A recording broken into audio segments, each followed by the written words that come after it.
one nation, under God, under God, indivisible, with liberty and justice for all. Thank you, everyone, for being with us this evening. If you're joining us for the first time, just a couple of housekeeping details. First, I'm going to introduce our panelists this evening. So anybody who is attending via phone knows who is in the room. And to let you know that we will be doing roll call votes so that you can hear any votes by individual members of the committee. So I'm Carolyn Mark, I'm chair of the committee. We have Dr. Jean Quinn, Mr. Matt Plain, Dr. Lori McEwen, Ms. Ann Musella, Mr. Jeff Dronzek, Ms. Allison Powell. We have, of course, Superintendent Meyer with us this evening, as well as Counselor Oliverio. And thank you always to Dr. Arnoff, our Director of Technology, for hosting us this evening, and to Krista Miglio, our Town Clerk, for keeping us on track. If you, again, if you are joining us for the first time, there is public comment on the agenda. The first public comment period is really for any items that are not on the agenda. So if you have a comment, question, or concern regarding something that is not on the agenda, that is what that open public comment period is for. If you do have a comment or question or concern that you would like to make regarding an item that is on the agenda, I would ask you to wait until we got to that agenda item, and then you can use the raise hand function if you have video. And if you're on the phone, you can hit *9. That's equivalent to raising your hand. And when I call on you, you'll unmute yourself by hitting *6. So with that, I will go ahead and move to the next agenda item, which is the sealing of executive session minutes. The school committee just met in executive session a few minutes ago. So I will entertain a motion to seal the minutes from that meeting. So moved. So moved by Dr. McEwen, seconded by Ms. Ann Musella. Is there any discussion? All those in favor, roll call vote, please. Allison Powell. Aye. Ann Musella. Aye. Carolyn Mark. Aye. Jean Quinn. Aye. Jeff Dronzek. Aye. Lori McEwen. Aye. Matt Plain. Aye. The ayes have it, and I would just like to announce that the school committee did vote in executive session to approve 2 memorandums of understanding, one for our teachers bargaining unit and one for our paraprofessionals bargaining unit. Both of those MOUs that were approved were related to the reopening of schools, and they will be posted on our website in the portion of the website where the collective bargaining agreements are posted as well. So having announced that, we will move to public comment. So again, for anything that is not on the agenda, is there anybody who has a public comment that they wish to make this evening? Again, the raise hand function should be at the bottom of your screen. All right, seeing none, we will move on to our action items this evening. The first is a homeschool request for kindergarten. Members have the information in your packet. I will entertain a motion to approve this homeschool request. So moved. So moved by Mr. Plain. Second. Seconded by Dr. McEwen. Is there any discussion? All those in favor, roll call vote, please. Allison Powell. Aye. Ann Musella. Aye. Carolyn Mark. Aye. Jean Quinn. Aye. Jeff Dronzek. Aye. Lori McEwen. Aye. Matt Plain. Aye. The ayes have it. That is approved. Next, we have a parental leave request for Amy O'Grady, grade 4 at Hannaford. I'll entertain a motion to approve this request. So moved. So moved by Dr. McEwen, Second. seconded by Ms. Musella. Any discussion? All those in favor, roll call vote, please. Allison Powell. Aye. Ann Musella. Aye. Carolyn Mark. Aye. Jean Quinn. Aye. Jeff Dronzek. Aye. Lori McEwen. Sorry, aye. Matt Plain. Aye. The ayes have it. The request is approved. Thank you. Next, we have the approval of an administrative contract for our new Cole principal. And so for this, I will turn it over to Superintendent Meyer. Thank you, Madam Chair. Good evening, members of the school committee and all the attendees with us this evening. I am thrilled to announce I have appointed a principal for Archie Cole Middle School. I have appointed Dave Tober to serve as the next principal of Cole Middle School. Dave comes to us from Warwick Veterans Memorial Middle School, where he actually was charged with converting Vets High School into a middle school and implementing a middle school model there. It was quite an undertaking, taking a building that was built in the 1950s as a high school and trying to make it middle school ready, but he was very successful there. From there, prior to that, he was assistant principal at Tollgate High School. He was a social studies teacher. I tip my hat to that for a good social studies teacher. And he's spent many years coaching youth and actually varsity hockey. So it is a pleasure, it's a thrill for me to suggest and recommend to the school committee that they appoint that contract that is before you this evening. And I do believe Mr. Tober is here after you engage in the contract. Thank you. Thank you very much. I'll entertain a motion to approve Mr. David Tober's contract. So moved. So moved. So moved by Mr. Plain, seconded by Mr. Dronzek. Is there any discussion? Mr. Plain. Very excited to have Mr. Tober here in our district. This is a great find. I credit the committee for their fine work in evaluating candidates and putting Mr. Tober forth to us tonight, and to Superintendent Meyer for shepherding that process and bringing him in. This is a great thing for East Greenwich Public Schools, and I couldn't be more excited. Thank you for that, Mr. Plain. Any other discussion? All those in favor signify by saying aye by roll call vote, please. Allison Powell, Aye. Ann Musella, Aye. Carolyn Mark, Aye. Jean Quinn, Aye. Jeff Dronzek, Aye. Lori McEwen, Aye. Matt Plain. Aye. The ayes have it. Welcome aboard, Mr. Tober. If you would like to say hello to the school community, we'd love to see you. How you doing? Dave Tober, new principal at Cole Middle School. Very excited. I'd like to thank Mrs. Meyer and Mr. Pedraza, the school committee, for trusting me to lead Cole Middle School. Cole's been one of the best middle schools in the state for some time now, and I'm very excited to join the process, join the teachers, join the students in helping make it even better. Again, thank you for that trust, and I'm very excited. Well, we're thrilled to have you on board. Thank you so much. Thank you. And just in time for the new school year. Yes. Absolutely. Thank you all. So we're going to move. Oh, I'm sorry, Dr. Quinn. If I could, Madam Chair, I would like to entertain a motion or introduce a motion to move the discussion of the reopening plan up in the agenda in consideration of allowing as much time as possible for discussion and public comment. Okay, there's a motion on the table by Dr. Quinn to switch the order of the agenda to move the reopening discussion before the policy discussion. Is there a second to that motion?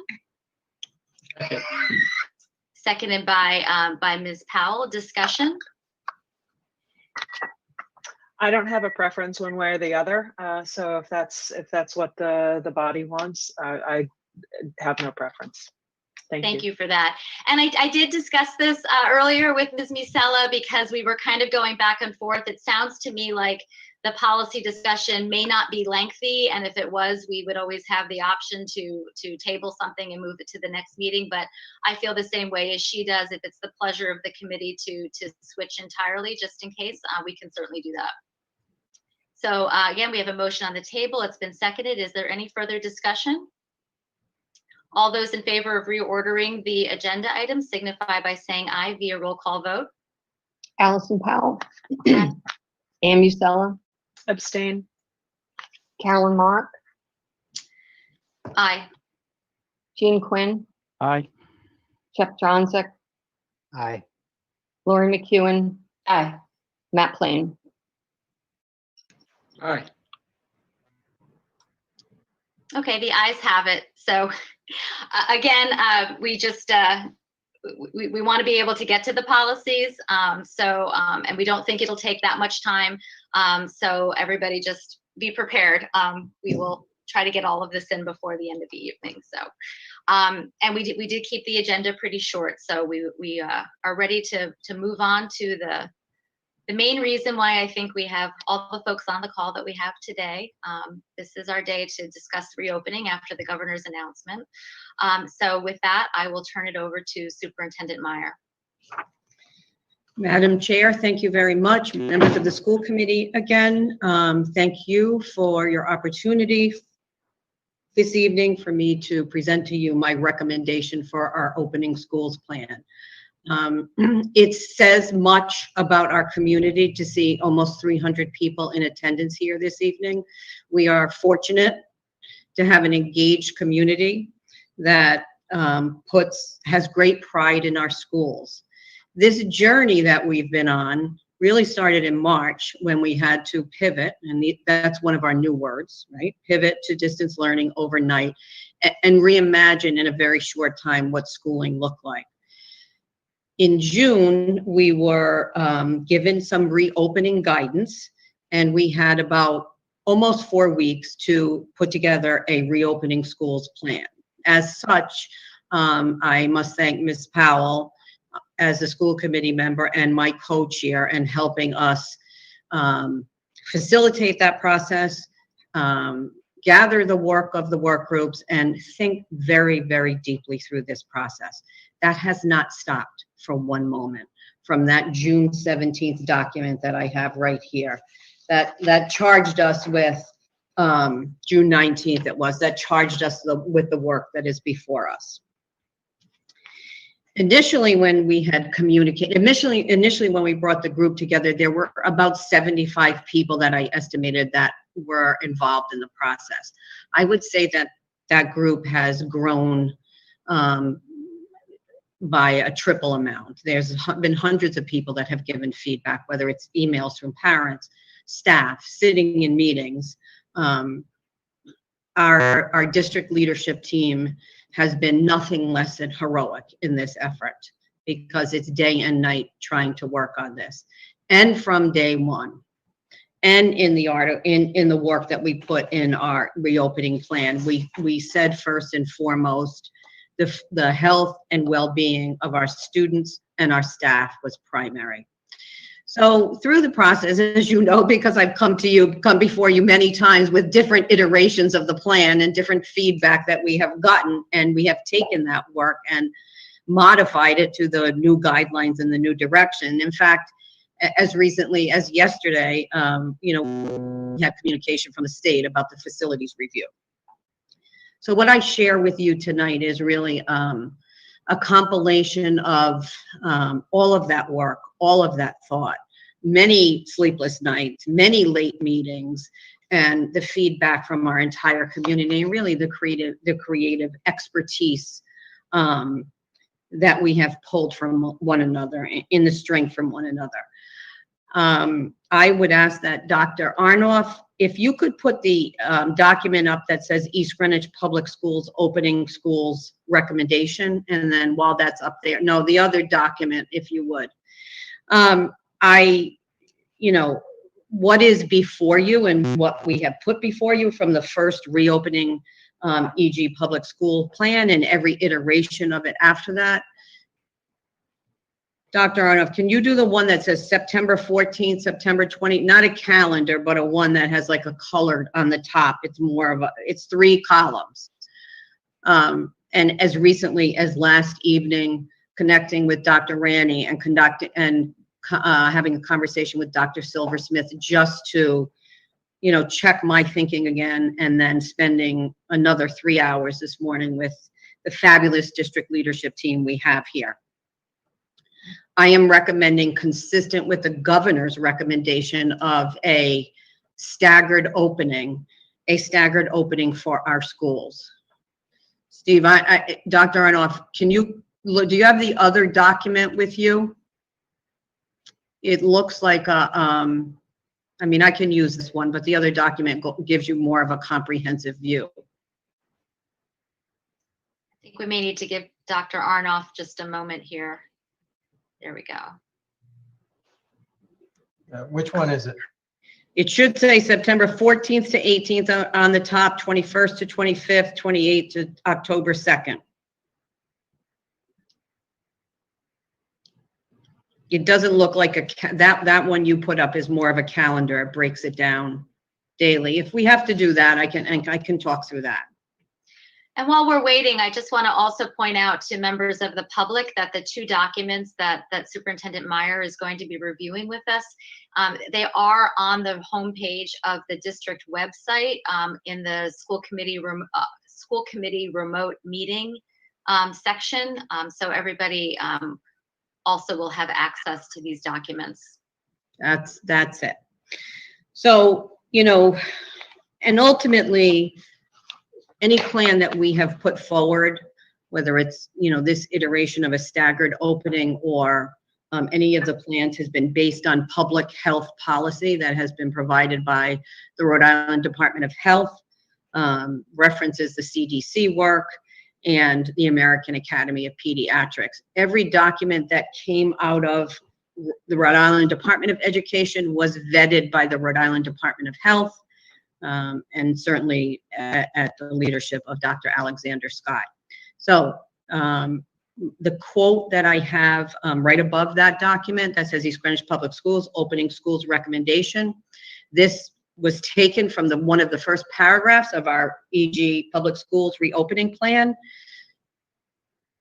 We said, as a group, however, to ensure our transition back to school is as safe as possible, we propose reopening all of our schools under the partial or limited in-person model, with 50% of students attending at one time on alternating two-day schedules. A limited in-person model allows for appropriate social distancing based on square footage and current enrollment. So as such, and being consistent with that statement from our reopening plan, I am proposing that we stagger our reopening or our welcoming of our students back to school. If you look at that September 14th column there, and you look across, in person all week, 5 days a week for all of our life skills students, that will be their experience should those families be interested in that. And Dr. Hughes will be speaking directly with all of them. I am proposing that in week 1, grades 7, 8, 10, and 11 remain on distance learning or stay on distance learning. Mondays are asynchronous days for all students. Those are considered instructional minutes, but students will be working asynchronously. In person, so if you look at this, we're talking about transition grades. In person on our first week on Tuesday and Wednesday, we would welcome grade 6, grade 9, and grade 12 with last names A through KL. They would be distance learning on Thursday and Friday.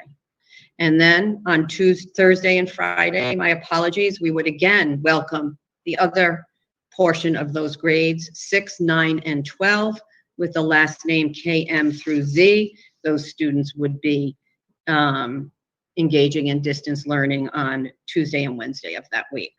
At the elementary level, again, our life skills would be in person. On Monday of that first week, kindergarten and 3rd grade will have orientation, and grades 1, 2, 4, and 5 will have asynchronous learning opportunities.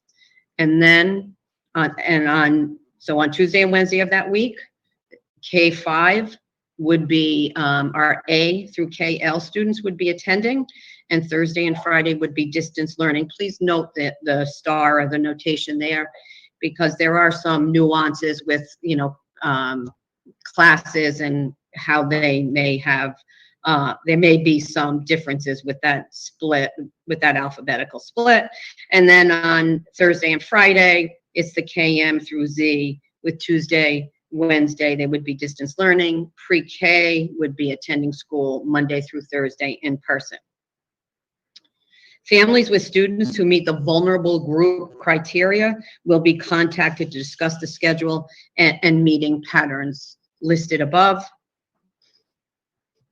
And then if we go into the next week, again, Monday will be 6/12 because in our partial model or full in-person model, to be consistent with the governor's language, because this is permitted against full in-person. On Monday, it would be asynchronous for 6/12, and those would be, there would be potential meetings with teachers or different activities that might take place on that asynchronous day. But then we begin to welcome in our students in week 2 on Tuesday and Wednesday with the last names A through K, and then on Thursday and Friday with KM through Z.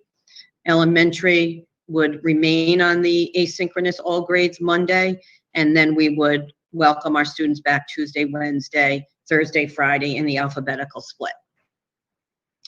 And that remains the same for the 3rd week in our staggered opening of our schools. This allows us to practice our routines, allows our school nurses to assist in the health and safety aspect of this work that is going to be different than it ever has been before. I am recommending to the school committee that we use this opportunity, these 3 weeks, to assess and evaluate our procedures and processes and give us an opportunity to refine them, think differently if need be, and respond to any needed situations. And then, the subsequent documents just break it up. I think it's just more information for parents if they want to, and families if they want to look at that. And finally, what I would say to all of you, that we find ourselves in this moment of time that we never had expected, and there are no easy answers. I receive as many emails about how we should do it one way and how we should do it another way. It's equal. But this is a community that rose to the occasion in March with that unexpected distance learning.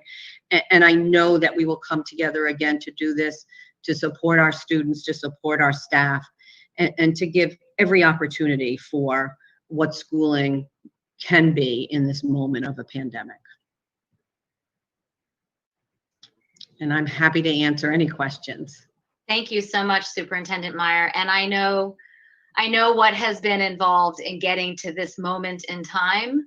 And I am just so deeply appreciative of all of the work that has gone into the proposal that is before us this evening. I think we can go back to a full screen of panelists, but Dr. Aronoff, if we need to refer back to the document, I hope we can put it back up on the screen. And I just want to, just a process reminder to everybody.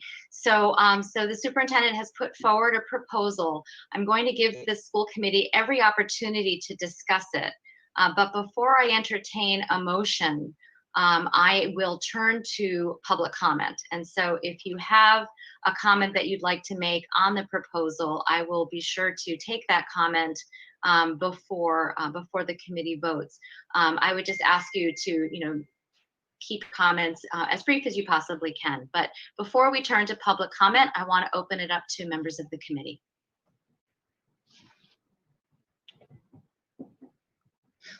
I'll go to Ms. Powell and then Mr. Plain, and then I think Dr. McEwen.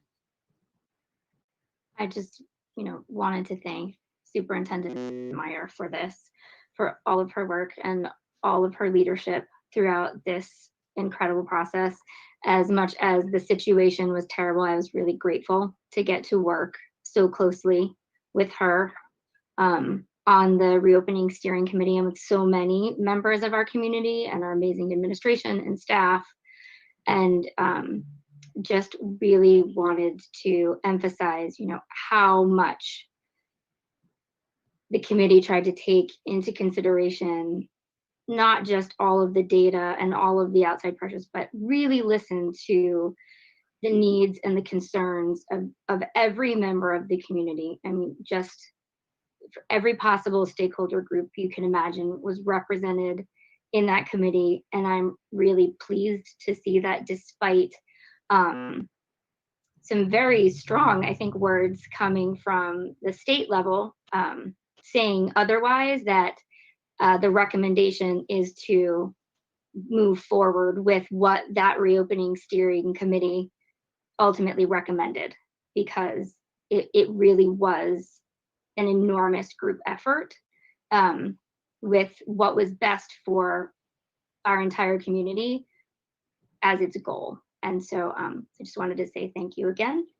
And I wish the circumstances had been different, but it was wonderful getting to work with the superintendent on this. And thank you so much for this recommendation. Mr. Plain? Thank you. Thanks for everyone's hard work on this. I'm confused. The steering committee's recommendation was to implement a hybrid model, and the governor's directive on Monday or yesterday was to open full in person, and had indicated, as did the commissioner, that districts could employ a staggered approach to reopening to full in person. And your recommendation uses staggered, or at least your cover email to us uses staggered, but what it outlines is a distance and hybrid model for 3 weeks. So what it doesn't do is phase into full in person. In fact, it states the 3 asterisks at the bottom that we'll reevaluate after these 3 weeks. Obviously, we're going to evaluate the entire time. I get that that's part of the process. But just on the face of this document and your cover email, it doesn't indicate that this is phasing into full in person for at least K-5. And it was my understanding that when we had this discussion last Tuesday, that we met the metrics to do that, and that was the plan. Sure, I'm happy to respond to that, Mr. Plain. So perhaps I communicated it not clearly. This is meant to be a staggered plan, meant to be a staggered opening. You are correct. The governor said that the metrics were such in our state that schools could open full in person, but she qualified those comments with saying it was her recommendation that we stagger in an approach at all levels. So my suggestion here, this is our staggered approach, a 50%, welcoming 50% of our students in to get prepared to on 10-3, or as we use these 3 weeks to reevaluate where we are and our ability to safely bring all students into our classrooms. Does that answer your question? I don't know that it does. You reiterated that it's staggered, but I believe what the governor indicated was that we stagger into full in person by, I forget the date, October 13th or 14th or something like this. You have come close to suggesting that, but that's not what this document states. That's not what the cover email states, and that's not what I heard. And I'm not trying to be difficult. I'm trying to be clear, because it wasn't clear. I understand that. I understand you're trying to be clear. I understand you're not trying to be difficult. I'm trying to think of how best to explain it to you. Our staggered, first of all, full in person, and I know there's a lot of confusion in the state. Full in person under the Rhode Island guidance and under RIDE guidance allows for 50% at the middle and the high school when you are unable, right? So that's full in person. Yeah, I get so it. Our high school and middle school situation on September 20, the week of September 21st, the week of September 28th, that's full in person. Yep, got it. Understand that. Full in person for the elementary level is all in K-5. So our approach to the staggering, in my mind, is, or what I've put before you, is that instead of having all children in, for the first 3 weeks, we're staggering that at a 50% mark to meet the ability to have 6 feet of distance and practice our protocols. Okay, so is it fair to say that this plan is intended to have K-5 full in person by the end of your staggered approach, which this document indicates October 2nd? That is an aspiration. Absolutely, it is. So I'm going to go to Dr. McEwen, and then I see Ms. Powell and Ms. Musella both have their hands up as well. Thank you. And thank you so much, Mrs. Meyer, for all of this. You know, you've been working on it tirelessly, and I think until even just today. So I haven't had a chance to dig into it. So I really appreciate the time that you spent going over this. Like Mr. Plain, I'll ask some questions to try to get clarity that in another situation I might have just picked up the phone where I'm not certain. No, I have the same as Mr. Plain. If we're really driving towards K-5 all in after October 3rd, that would certainly be my hope and expectation. But I understand this will allow us to see where it goes. Just to clarify, because I don't recall or I've understood things differently. Were Mondays going to be asynchronous for the entire district all along? So that K-5 all in, if we get there on October 3rd, K-5 in person would be Tuesday, Wednesday, Thursday, Friday. It No. would be Monday as well? correct. Okay, so it'd be 5 days. Thank Correct. you. I had that wrong. I appreciate it. I also, I appreciate the approach that you took. When I first looked, I only saw September 14th and 18th and said, oh my goodness. And then I see how we're phasing in. And I appreciate the attention to transition grades. I think that's spot on, as with some of the students who make up our most vulnerable populations. But those aren't only students in a life skills program. And so I know we've talked all along about there may be some students who don't quite fit on here. They will need additional time. Is that still an option based on individualized education plans or service needs, that there may be some students who get more? It is an absolute option. And Okay, I appreciate that as contemplated in well. all of this. And so I guess the question for me, and I don't know if others out there are asking, is what changed from when we discussed this last week and we had a plan in front of us to this week? The staggering in, especially at the high school, I understand that won't be a huge difference because by September 21st, we will be where we had intended to be last week, as we discussed this last week. So they look sort of, not much has changed for them other than those first few days. But for elementary, I'm wondering what changed. And I know that the reopening committee and these groups have worked harder and have a much deeper understanding than I have. And I'm sorry that I have not been privy to all of those conversations. But last week, based on guidance from the state, CDC, the American Academy of Pediatricians, we had a plan to have our elementary students in every day. So do we have new information about classroom space, about the number of kids who are attending? I'm just wondering. Yeah, so, the enrollment changes sometimes by the minute, as you can anticipate. We have classrooms, which we've had these conversations. We had this very specific conversation last week as well. We have classrooms where we don't have the 6 feet. So we had discussion about that last week, if you recall, and from the Rhode Island Department of Health, from the American Academy of Pediatrics, everybody does recommend the 6 feet, but if you are not able to achieve the 6 feet, that further mitigation efforts are masking, frequent hand washing, the kind of cleaning and disinfection services that we have engaged with. But the fact is that at Hannaford in particular, we don't have the 6 feet of distance. And this allows us to, slowly implement that model to welcome all children in.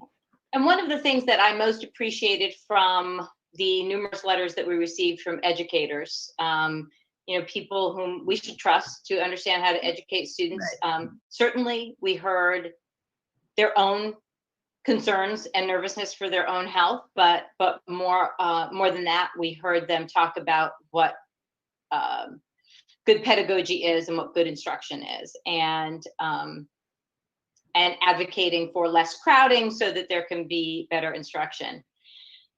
And I hear all of that, and I think that's wonderful. And my fervent hope is that, and hope is not a strategy, but my hope is that once we get in and we start moving around with students, and if everyone remains healthy, we start learning new ways to educate in that new environment so that we can get to what we intended by October 3rd, and teachers feel more comfortable teaching that way. But the 6 feet won't change. Our classrooms won't get any bigger on October 2nd. And so I think we have to think long and hard as a committee, and that's not detailed in here other than, you know, reopening guidance and metrics,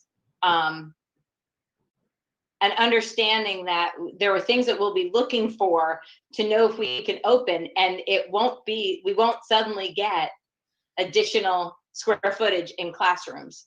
And so, you know, on October 3rd, I can imagine there are community members saying, well, what's going to change? That's wonderful if we're really moving towards that on October 3rd.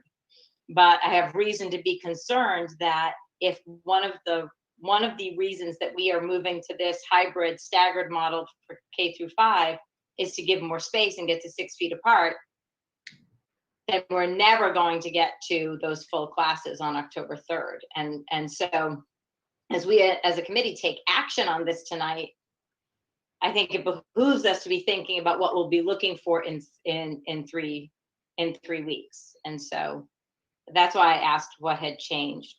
Could I respond to that about the changes, Dr. McEwen?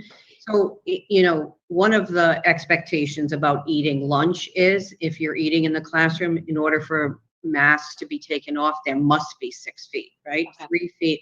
So as we begin to look at spaces we have and how we use the space, you know, we've designed it now based on the recommendation that we have 3 rooms for the nurses to use. And, you know, we may be able to consider our space differently in order to allow for that.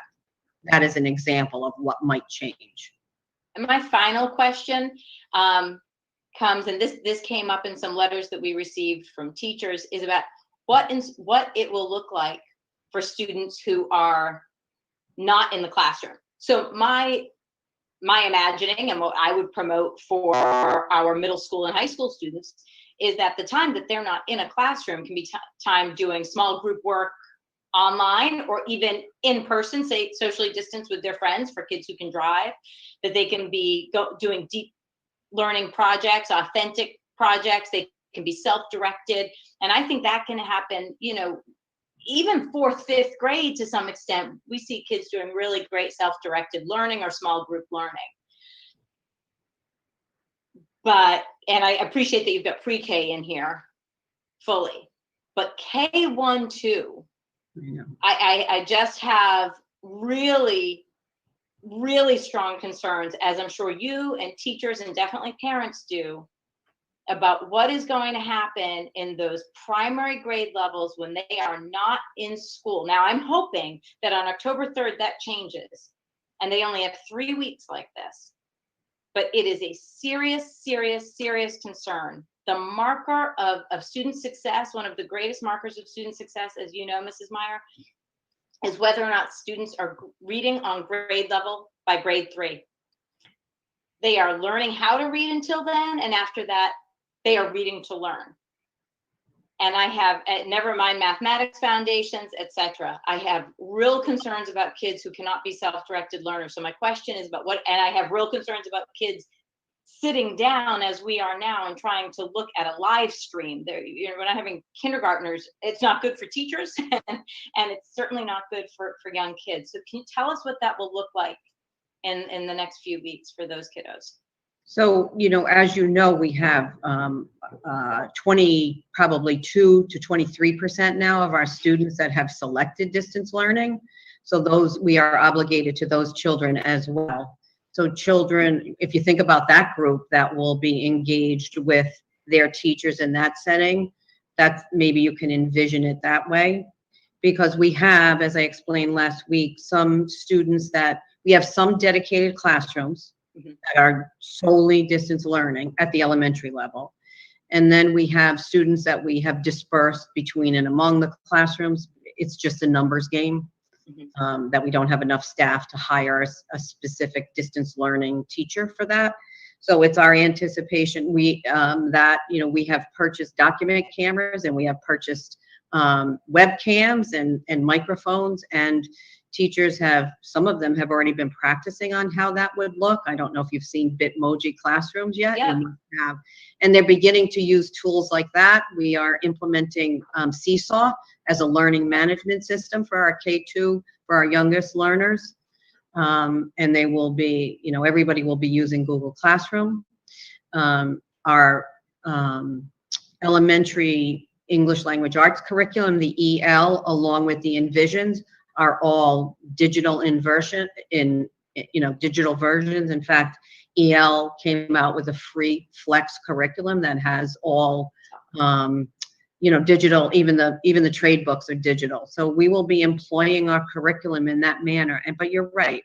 I mean, this is nobody's wish and dream for our students. It isn't. And, you know, I certainly, as a teacher at heart, would never say this is what I hope kids do. This is our response to trying to make schooling happen. I'm calling it retrofitting schooling in the midst of a pandemic, and optimizing and maximizing every minute we get children in the safest way. And I do anticipate, you know, should we be able to create the logistics that we have all of our children in. Thank you. Thank You're you. welcome. So I think I said I would go to Ms. Powell next. Yes, so just I had a follow up on what Mr. Plain said, and then also just on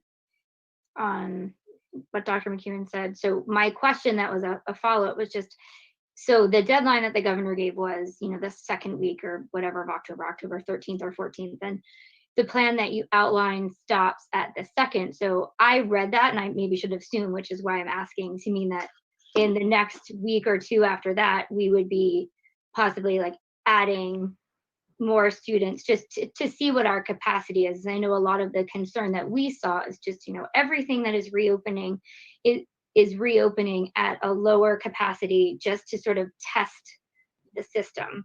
We have all these new things in place, and so, you know, we need to see if what we've put in place to handle those things will hold, and we can be a lot more flexible if we're not doing it with so many kids in the building. So I read it to assume that between October 2nd and October 14th, we'd, you know, add a little bit more and see how that would go. And then, you know, the week after that, if everything had gone well, you know, assuming there's no big outbreaks or nothing changes at the state level, then that's where we would go. But that was my assumption. So I'm asking if that's was actually the plan.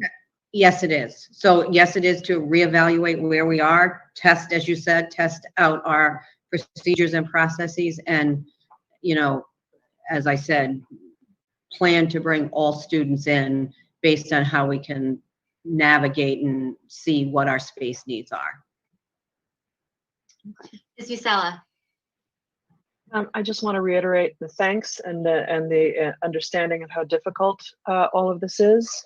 You know, we have challenges with certainly our facilities limitation and our increased enrollment, and we know all of this. And, you know, the problem is that everybody's right, you know, and the other problem is that unlike other controversial decisions, you know, at least some portion of the population is going to be happy with an outcome. In this situation, I don't think you can say that anybody is really going to be truly happy with whatever the decision is, because this is just none of this all falls so far short of ideal. Just with respect to the plan itself, I mean, what's in front of us, and we are in a position to approve. If we approve the plan as presented, I would suggest that we are really approving it for 3 weeks only. We are approving that 3 weeks, and that whatever the plan is for subsequent weeks immediately following the end of this plan comes to us again. Just for clarity, we wouldn't be approving a plan that says, and then let's let everybody in. The expectation is that it would come before us again. I do have some specific questions. I mean, as Dr. McEwen mentioned, we've received a lot of feedback just over the last weekend or so from faculty and staff, with additional bits of information that we haven't been aware of. They've brought some specific details to our attention because we can't be in all places at once, and we can't have sat in on every facilities working group meeting, every meeting that there is, as you have, Mrs. Meyer. But so some of the concerns I have are even in the partial or limited in the high school and middle school. We're hearing that even at the high school and middle school level, and even at a partial or 50%, the AB model that we're contemplating, we're still experiencing challenges with space in the classrooms, that we're still looking at less than 6 feet, more like 3 feet away. I'm just wondering if you can address that a bit, what those classrooms look like. We spent a lot of time talking about elementary, and there's still more discussion to come on that, but just the other. No, absolutely. I'm happy to, Ms. Musella. I met with Mr. Hopkins and Mr. Mendelson, Dr. Mendelson today, and they were sitting there and refining the rosters in Aspen as we spoke. So their goal is to have every classroom when they have 17 in the classroom, between 17 and 18 in high school classrooms, they have the 6 feet. Okay. And that's the goal, and that's the plan, to juggle the alphabet to make sure that we can accommodate 6 feet and not much more than 15 students per class. Not much more or less. And they're trying really hard to do that. I bet, and I know it's a challenge, and I appreciate that. You know, I also just want to express gratitude to the community, because this is a challenging time. Mm-hmm. And while this is not about the problem that we're faced with, is we're looking at the need to teach for teaching and learning. And we know that particularly with the little ones, this is all, you know, to piggyback on what Dr. McEwen said, we know what the best environment is. Unfortunately, we can't do that at the expense of the health and safety of our faculty, which is exactly what you alluded to, Mrs. Meyer. And so just in terms of following the governor's orders, I do think that we have a responsibility to continue to evaluate. I am very pleased that you're proposing only 3 weeks at a time, so that we have the opportunity to evaluate. The rest of the state has the opportunity, so that statewide, RIDE and the governor's office, they have a chance to see what it really looks like, because ultimately we have the statutory obligation of, you know, the health and safety of our school community. And I don't know that the governor, you know, that's not the governor's decision to make. It is ours right now, unless and until there's some executive order. It is our responsibility to make sure that we can open safely for everybody. And some of the faculty concerns that they've brought before us, I appreciate, and I just want to make sure that we're able to take those into consideration. So even before we open, even before we actually open the first day of school, we want to make sure that there are things in place, that there are the plexiglass guards that they requested, that our technology is adequate. Dr. Arnoff is one of the busiest people in the district and remains so, but there's still a lot of work to be done. We want to make sure there are questions about the ventilation system, so we should squarely address that, and just make sure that everything is in place even before the first day of school. And I just with respect to the community, I mean, we've got just under 80% then opting in for in-person learning, but in-person learning, the expectation when that I'm not going to call it a survey, when that option form went out between distance or in person, the expectation was that our recommendation was a hybrid model. So those parents who opted into in-school learning didn't necessarily know, but were probably assuming, or maybe not, that it could be a partial. So we can't assume that all 78% now of our parents really want full in-person. We know we want as much in-person as is safe and practicable, but I just appreciate the challenges. Thank you. Thank you, Ms. Musella. I'll go to Dr. Quinn and then to Mr. Dronzak. Thank you, Madam Chair. Again, Superintendent Meyer and everyone on the team who's been involved in this, thank you very much for your efforts. It's very heartening to see the whole community pulling together on this in good faith, and it's a tremendous challenge. And I'm glad to hear that what we have in front of us is a work in progress. And thank you, Ms. Musella, for pointing out that we need to have the ability to review the results after 3 weeks and recommit to this if indeed that's the case. And I'll just say that as Ms. Musella pointed out, our statutory requirement is the health and safety. We're charged with the health and safety of the people in the district. But with that said, there's another incentive to keep the faculty and staff healthy, and that is that the success of this plan depends very strongly on the teachers and staff staying healthy, right? If a teacher becomes sick or resigns or retires or just leaves for whatever reason, there's a good chance we'll have a great deal of trouble filling that vacancy in this environment, and the students will end up back where they were, actually in a worse situation than if we had gone all distance learning. So we're hearing the concerns of faculty members about their own safety, and rightly so. And I just want to that's the elephant in the room. Are the faculty going to be safe? And I think we have to ensure that over the next 3 weeks, we are able to address those concerns and that they feel comfortable with whatever we end up doing. Thank you. Thank you. Mr. Dronzak? Thanks. Thank you, Mrs. Meyer, for all the work on this.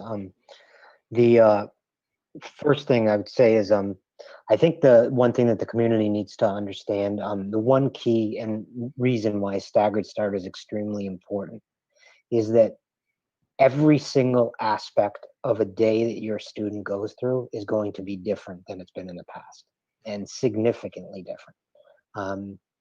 It's not just a few things. It's going to be very challenging to implement and implement well. So giving our staff the opportunity to do that, and your students, your children, because these are not going to be the same days they're used to. And I think one of the biggest pieces is making sure the nurses know how to handle things that come up.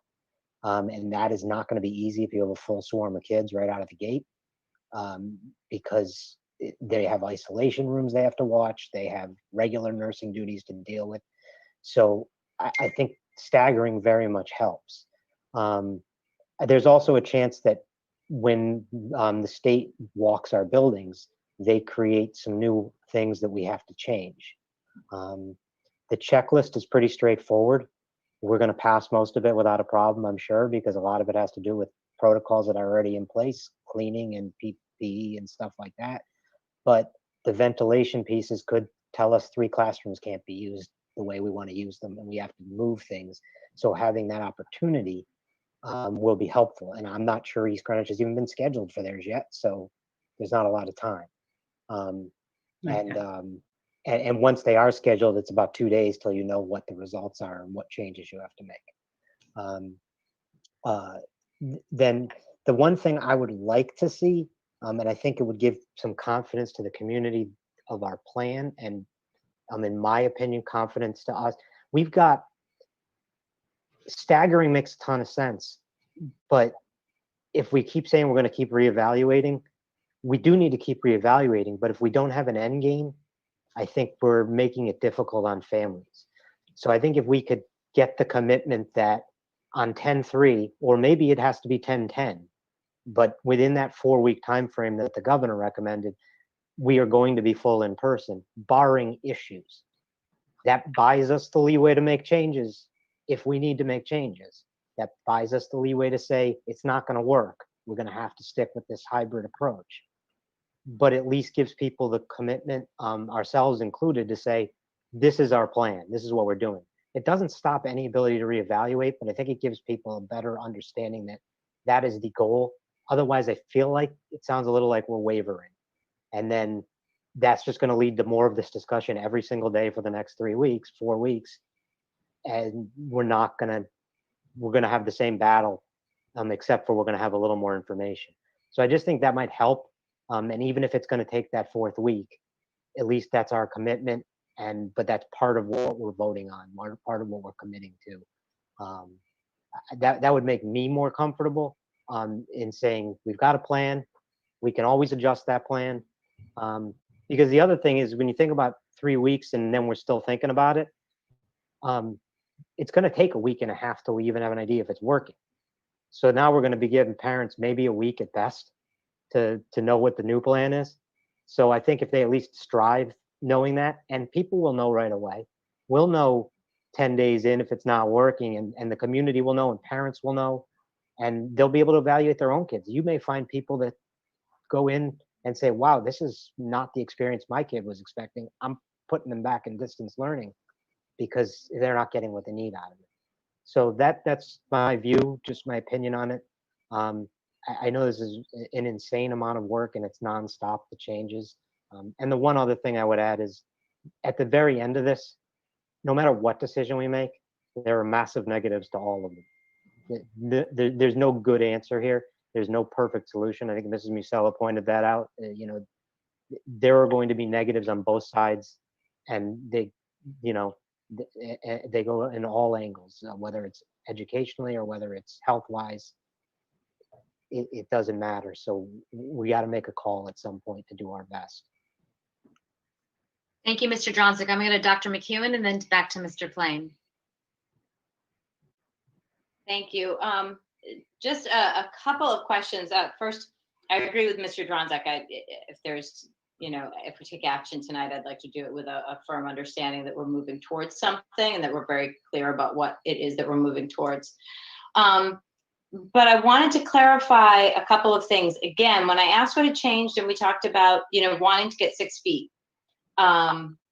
But last week we had a very lengthy conversation about whether 3 feet was permissible. And my understanding was that there's certainly guidance that it is. So I'd be wary of us saying that we are staggering right now. And one of the primary reasons we're staggering is so that we can maintain 6 feet of distance, when we can't maintain that after October 3rd. Thus, I don't want that to preclude us from going to full in-person after the 3rd, if that makes sense. I don't want us to say, well, we set this precedent, this belief that classrooms had to have 6 feet of distance.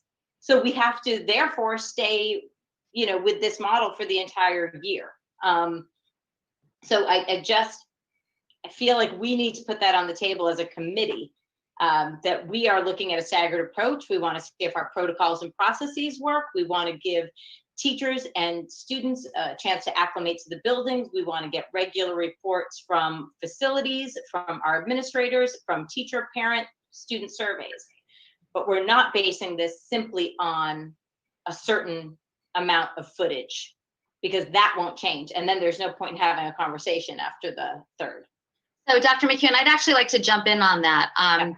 So the way I understand it is that 6 feet is the gold standard. If you cannot have 6 feet, there are multiple other ways to mitigate. Right. And what the staggered approach gives us the opportunity to do is to practice those other layers of mitigation while maintaining that 6 feet of distance, with the hope that we will have mastered those additional layers of mitigation, so that when 6 feet goes away and it's somewhere between 3 feet and 6 feet, our school community is practiced on what those layered mitigation strategies are that are necessary when you no longer have those 6 feet. So that's how I understand it. And if that's the understanding that we share, that's an excellent clarification. I appreciate it. Well, and I think we have, I think one of the things that I was going to ask Superintendent Meyer to speak to is, I know that she's been working very closely with school nurses and with Dr. Silversmith and with Dr. Ranney, and this is sort of where I'm picking up this information. It's that they are asking for the opportunity to practice these measures with smaller groups of people in the buildings so that 4 weeks out, we have those protocols in place, everybody is comfortable with them, and then we can welcome more people into the building. But I know I cut you off, so go ahead. And that makes a ton of sense. And just one more thing, and this is a clarification building upon Ms. Musella. We've all received multiple letters from teachers. Some have been very specific about what they say is or is not happening in their school. And I'm not saying that they don't have their own perspective or understanding, but as a body, we need to investigate and ask some questions, certainly, but we have a facilities director, we have administrators who can tell us whether or not that's actually so. So we hear these and it gives us pause and we can ask some questions, but we won't take them. And I'm not saying that you are on face value. But Ms. Musella, you did mention plexiglass. That came up specifically in one of the letters, and I don't recall, I may have been inattentively listening, but I don't recall that plexiglass was a requirement for our district, that we needed to provide that in any way, shape, or form. So when a teacher says that he or she would like plexiglass, certainly that is a conversation that they can have with their administration. We can see what is feasible. They can see what is feasible.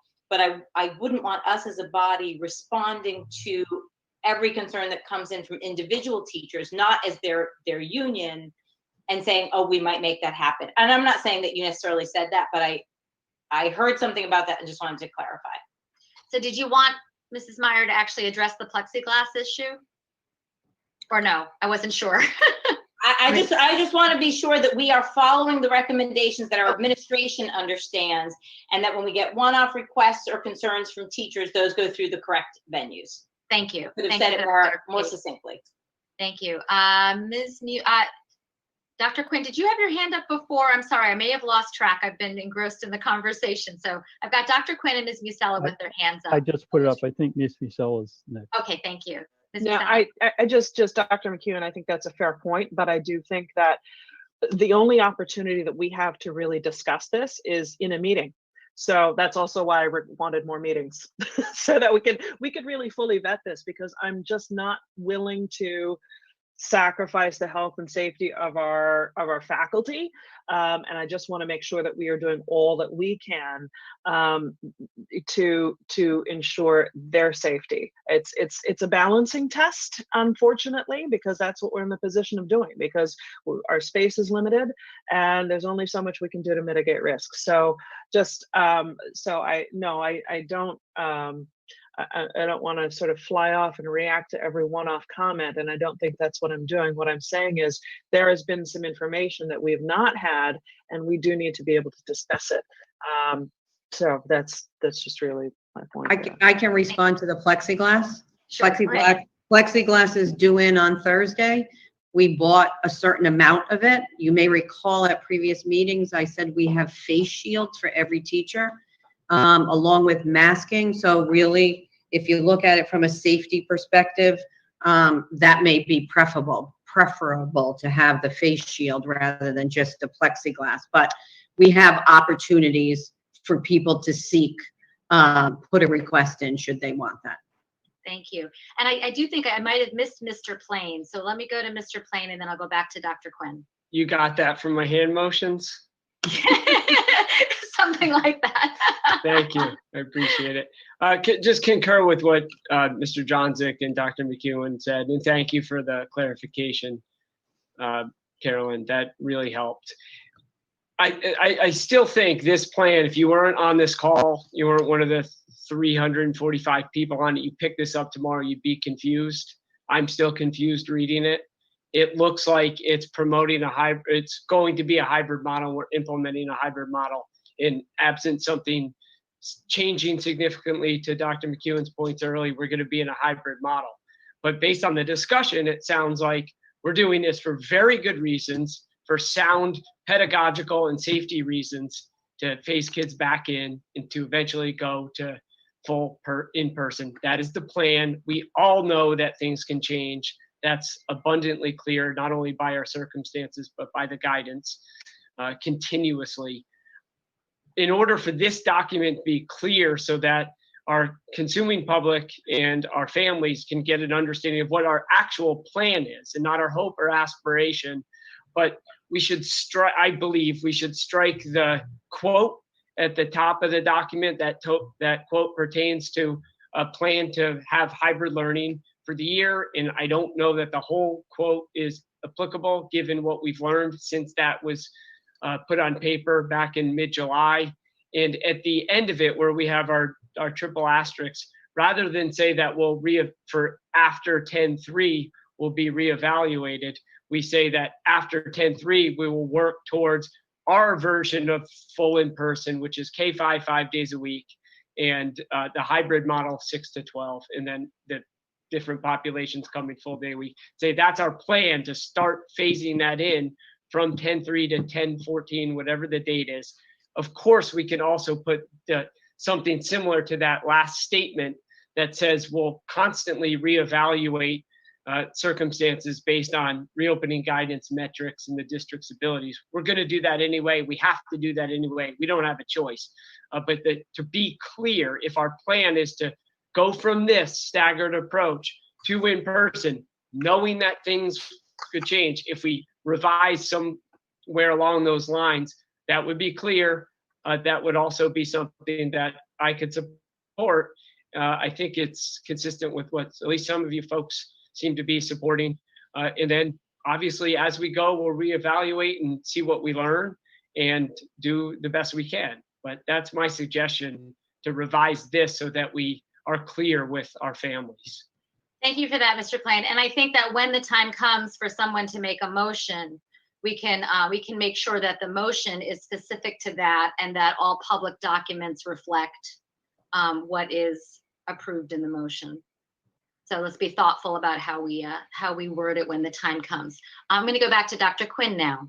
And we do have, just so everybody knows, we have about 5 hands raised in public comment. So at whatever point the committee is ready, I will turn to public comment. Dr. Quinn? Thank you, Madam Chair. I want to second what Mr. Plain said. I personally was a bit confused when I looked at the documents, and I think it's important to be clear, what the proposal is that's on the table. Again, I know it's been produced under an impossible time frame, but I think it's important to be clear on the 3 feet versus 6 feet issue. The fact that, well, during the trial period, we're going to be mostly at 6 feet, and then we're going to go to 3 feet. We have to prove that 6 feet works first. All right. So if we are able to do the staggered and the 50% in and out model that we have for the beginning of the school year, and we don't encounter a lot of problems with rising infections, that bodes well for moving to 3 feet. If we do, then that's a red flag. So I think it's a prudent approach. It's not that we're going to do a bait and switch here. Oh, great, we did the testing at 6 feet, and then when we went live, we did 3 feet. All right, so that's not what's happening. It's kind of like little baby steps. We're going to show that 6 feet works yet. We don't know for sure that it will. Right, we're not controlling what these students do outside of school. Right, so it's there's a lot of unknowns. That's all. Thank you. Thank you for that. Yeah, I mean, the more I think about it, I really think of it as really a sustainability plan, because many parents would like to see their kids, especially at the elementary school level, full in. And that's great if full in, works. If in 2 weeks, if we were to go immediately to full in before we had all of the protocols in place and people were practiced at it, we could be full in for 2 weeks, and then everybody's home distance learning. And then I think nobody wins, least of all the students. I think this phased in approach increases the likelihood that we will get to full at the elementary school level, and that we'll be able to sustain that for the rest of the school year. And I think that's really my great hope, is that by doing this phased in approach, we end up creating sustainable protocols, sustainable practices, so that we can actually have the best possible school year for our students that we can have. So I really do view this from the perspective of sustainability and what can we put into practice for these next few weeks that will help to ensure that moving forward. And I've just really appreciated the input that we've gotten from our medical professionals who my sense is are very supportive of this phased-in approach, so that we can master these protocols and make this work so we can be in the best possible place for the rest of the school year. Ms. Misella, did you want to get in? And then I'll go back to Mr. Dronzek, and then I'd like to turn to members of the public if I may. Thank you. And just listen, I reiterate that in a sense, everybody is right. And that's what makes it so difficult, because this is such a difficult scenario. Just to respond to Mr. Plain's proposal, I am not prepared as we sit here today to vote on something that is sort of a de facto agreement to all in at some point after the initial 3 weeks. So however, whatever we do to the plan that was presented to us today, I'm not, eliminating the language from the plan, whatever that is. And I hear Mr. Dronzek, families need to plan. I understand that and I'm appreciative of that. However, as I've said kind of all along, we still need more information. If we're going to make our whole working assumption has been 50% at both secondary and elementary, because that's what we put in our plan. And I actually wondered what had changed between the reopening steering committee's recommendation to reopen in a partial and to express that preference to ride through its plan, and then all of a sudden last week it was, oh, we're all in. So I kind of wondered what had changed there, because the entire working assumption based on the reopening steering committee, which is made of multiple stakeholders, Ms. Powell opened that up for us and mentioned that. So what we don't have right now is, I don't know what every classroom looks like. I don't know, and not that I need to know every classroom, but I want to know how many classrooms in an all-in model are really having kids 3 feet apart with their masks off, eating with teachers, not able to not talk, right? Exposure to another adult. It doesn't, what about doors? What about fire codes? Do we have enough room to put kids 3 feet apart in our classrooms? It's not necessarily the 3 feet, it's also the number of students and where they are in the classroom.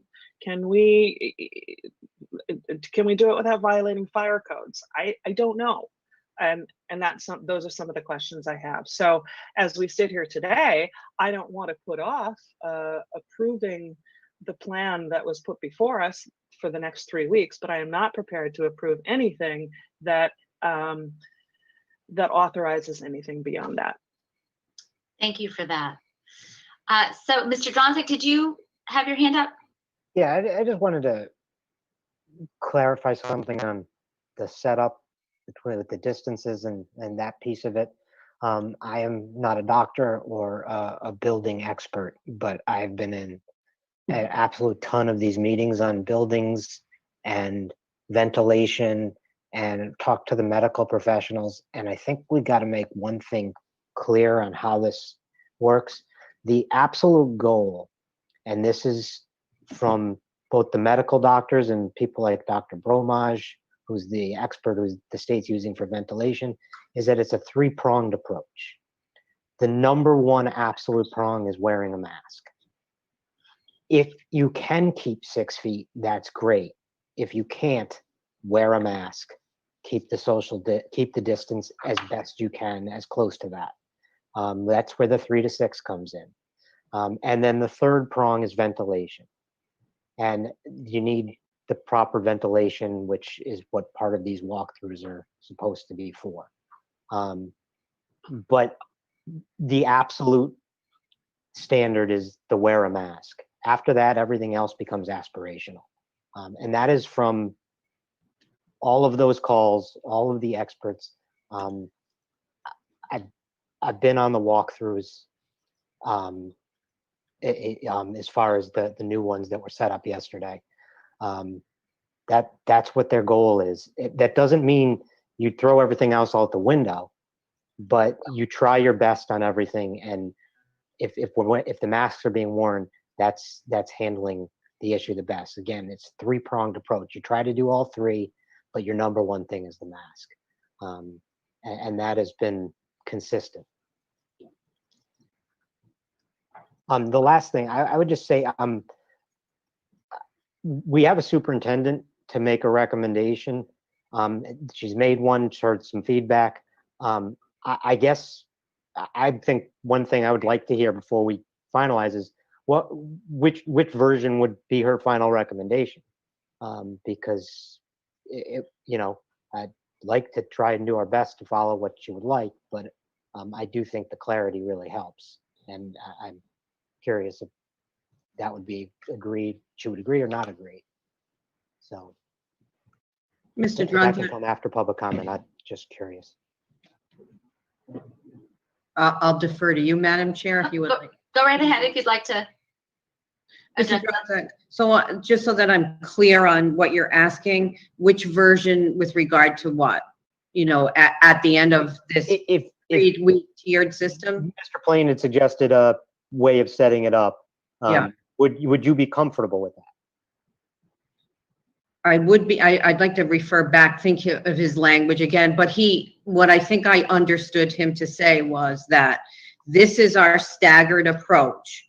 And then after October 2nd, using, I understand why he suggested taking that language out there, repeating the language at some level about continual reflection and assessment on the health, safety, and guidelines, that the plan would be all students in person, K-5.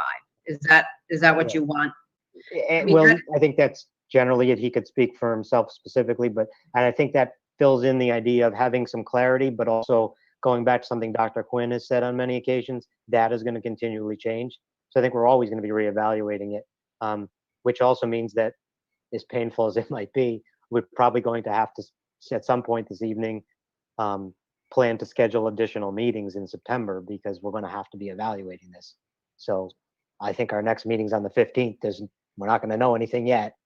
So we're not going to probably want to wait till October 2nd or whatever day our meeting in October is. So I think that's inevitable, and it might even have to be something we have to do each week to just see where we are. Thank you for that. So we've got more than 10, maybe 12 folks signed up for public comment now. So I would like to turn there. Mr. Plain, did you want to get in though before I turn to public comment? Well, I have language if the committee would like to hear it, and Mrs. Meyer. Sure. I can wait. Well, you could share it now, or potentially make it part of a motion.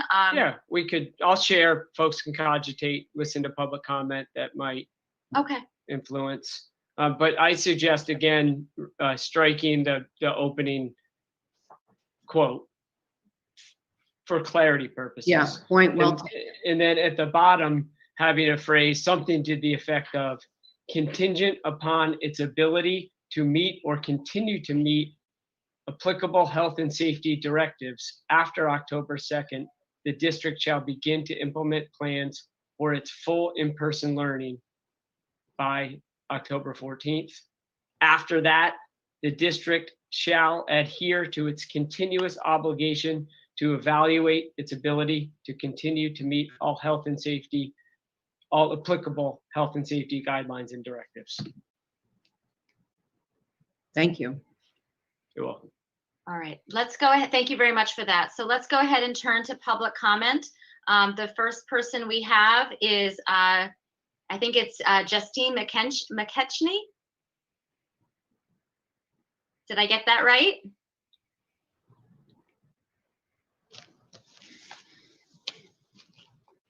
You need to unmute.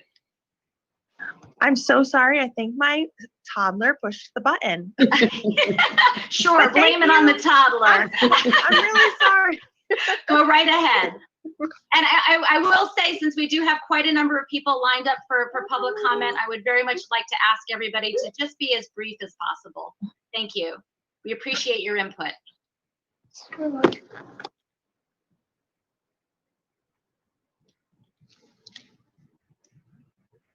Mrs. McKechnie? No, I meant that he accidentally put my hand up. I don't even know how that happened. I'm really Oh, sorry. I see. Okay. So move on. I'm so Well, sorry. apparently he has something to say. Well, I thank you guess. very much. Okay, we'll move on to the next person then. Thank you. We have Renee Haskins with us. Mrs. Haskins, thanks for being with us tonight. Good evening. Can everybody hear me? Yes, we can. Thank you so much for the opportunity to speak tonight. And I just wanted to start by thanking each and every one of you. I know what a tremendous responsibility these decisions are. And you have many pressures facing each of you as you consider them. I have a couple of concerns or questions, really. As you know, the faculty and staff of Meadowbrook Farms sent you all a letter last evening that we hope you've had the opportunity to review, and we're happy to answer any questions about outside of a school committee meeting. Our question relates to the 6-foot gold standard, which is what is stated in the CDC guidelines. Currently at Meadowbrook Farms, we are being asked to set up our classroom with a 3-foot gold standard, if you will. And even at that spacing, we are unable to meet the guidelines in 11 out of 16 classes for grades K through 2. So we are very concerned, as Ms. Musella and a couple of others of you have acknowledged, about that criteria not changing. Although having said that, we know that CDC and AAP guidelines have been continuously changing over the last several months. We are very concerned about being able to fit 22 kindergarten, first and second grade students into a classroom without having a minimum of 3 foot of spacing between each student, and as well between the students and their teacher. Also, we are wondering if the current plan, and Mrs. Meyer, I'm sure you can answer this, is when we talk about distance learning with our hybrid approach for the first few weeks, students who are following an AABB schedule, will families be meeting with us virtually on their off days, on their asynchronous days at home? So those are your 2 questions then, Mrs. Haskins? Correct. Yes. Okay. So thank you for those. So I'll turn it to Superintendent Meyer. Thank you so much. Good evening, Mrs. Haskins. I just want to make sure, are you asking me if parents are meeting in the asynchronous learning or on the distance learning days? Can you hear me? Yes. I can. Can you hear me? So we know that children kindergarten through 2nd grade are not able to manage distance learning independently. So they will need an adult to be sitting with them during this time. And we're wondering if on their days that they are working from home, if it is expected that they will be Zooming in or Google Meeting with their teachers in real time, so to speak, to participate in lessons. Yes, Mrs. Haskins, there will be some piece of that is real time. I don't think it will be a full day, but there will be times when you would meet in real time with your students so that they can engage in their learning, whether they're at some level, whether they're in person or whether they are distance learning. Great. Thank you very much. You're welcome. Thank you.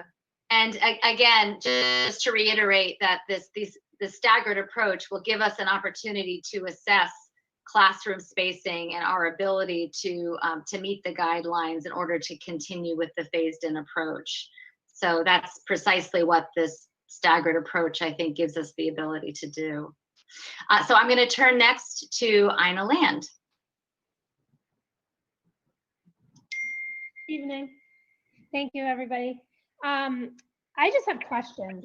When I hear full in person, it makes me think that that's all the kids back to school, like in February or January, so what does that term really mean for high schoolers in particular? I mean, I hear that eventually K to 5, they're hoping all the kids will be there, but they're with the current 6 foot, all of that, the regulations.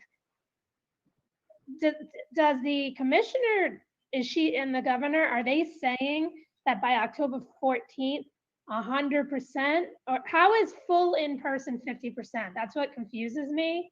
And so for the high schoolers, I guess my question is, it's going to be hybrid, and I appreciate the staggered effect, but it's going to be hybrid like all year, or at least like until December, or like I don't get what full in-person really means. I guess I need some clarification, because in my mind, you think full, that means 100%, and in person means physically there. So that confuses me. And then also, why is it not 50% of all of the 9th, 10th, 11th, and 12th? Why is it just the 2 grades going at the beginning? And then my last question is, on the Mondays or the times when the kids are not in school, are they following like an 8 to 2 schedule? I guess I'm a little confused with like, what are they doing then? And is there live streaming that's happening? I know people had mentioned live streaming. Are the teachers going to have to double duty because they have half the class coming? Or can the kids that are home tune in to the class going on so that the teacher doesn't have to teach twice and more material can get covered? So I know that's a lot of questions, but I'm just so confused, especially about this full in-person, because it doesn't sound like it's full in-person. Great, thank you. Thank you for those questions. So I heard 3. So the definition of full in-person, why the staggered approach with grades at the high school, and then what the 8 to 2 schedule looks like. So if in brief, Superintendent Meyer, if you could address those. So Mrs. Land, you have asked great questions. You are not the only person that is confused based on that statement that was made by Governor Raimondo. Everybody across every community has asked the same question. Based on the guidelines that were provided and in the original plans and in the frequently asked questions, actually, full in person, which I know seems silly now that I'm saying this, but full in person for middle and high school means that when you cannot have stable pods, then it is recommended that you have 50% students attending. And I'll remind you, we may have spoken about this in the past. Stable pods in a high school or middle school setting would incredibly limit the experience that those students would have, because they would be staying in one room and not having the entire program of studies that they typically have had. The second question is, what happens on asynchronous Mondays? Asynchronous Mondays, and in the unified calendar that is approached, were PD days that were built in at the state level. So Mondays, really the months of, each of the months, Mondays usually have a Monday holiday plus PD days. So to continue with the rotation of that work, those Mondays become asynchronous days. Those are instructional days, however, and teachers will determine what experiences kids have. And thirdly, you asked about real-time teaching. Yes, there will be some level of that happening based on how each individual teacher, much like being in person, designs their classes and engages with students both in person and distance learning. Again, none of it is ideal. There's no good answer, but trying to retrofit school is where we are. There was the additional question of the staggering of grades at the high school. It was meant in our first week to just give us the opportunity to plan with even, half of the half being in there. Hallway passing, having students go one way, which is already implemented in that way. Practicing of lunches, how we implement that. And just getting better at what we were doing after that first week.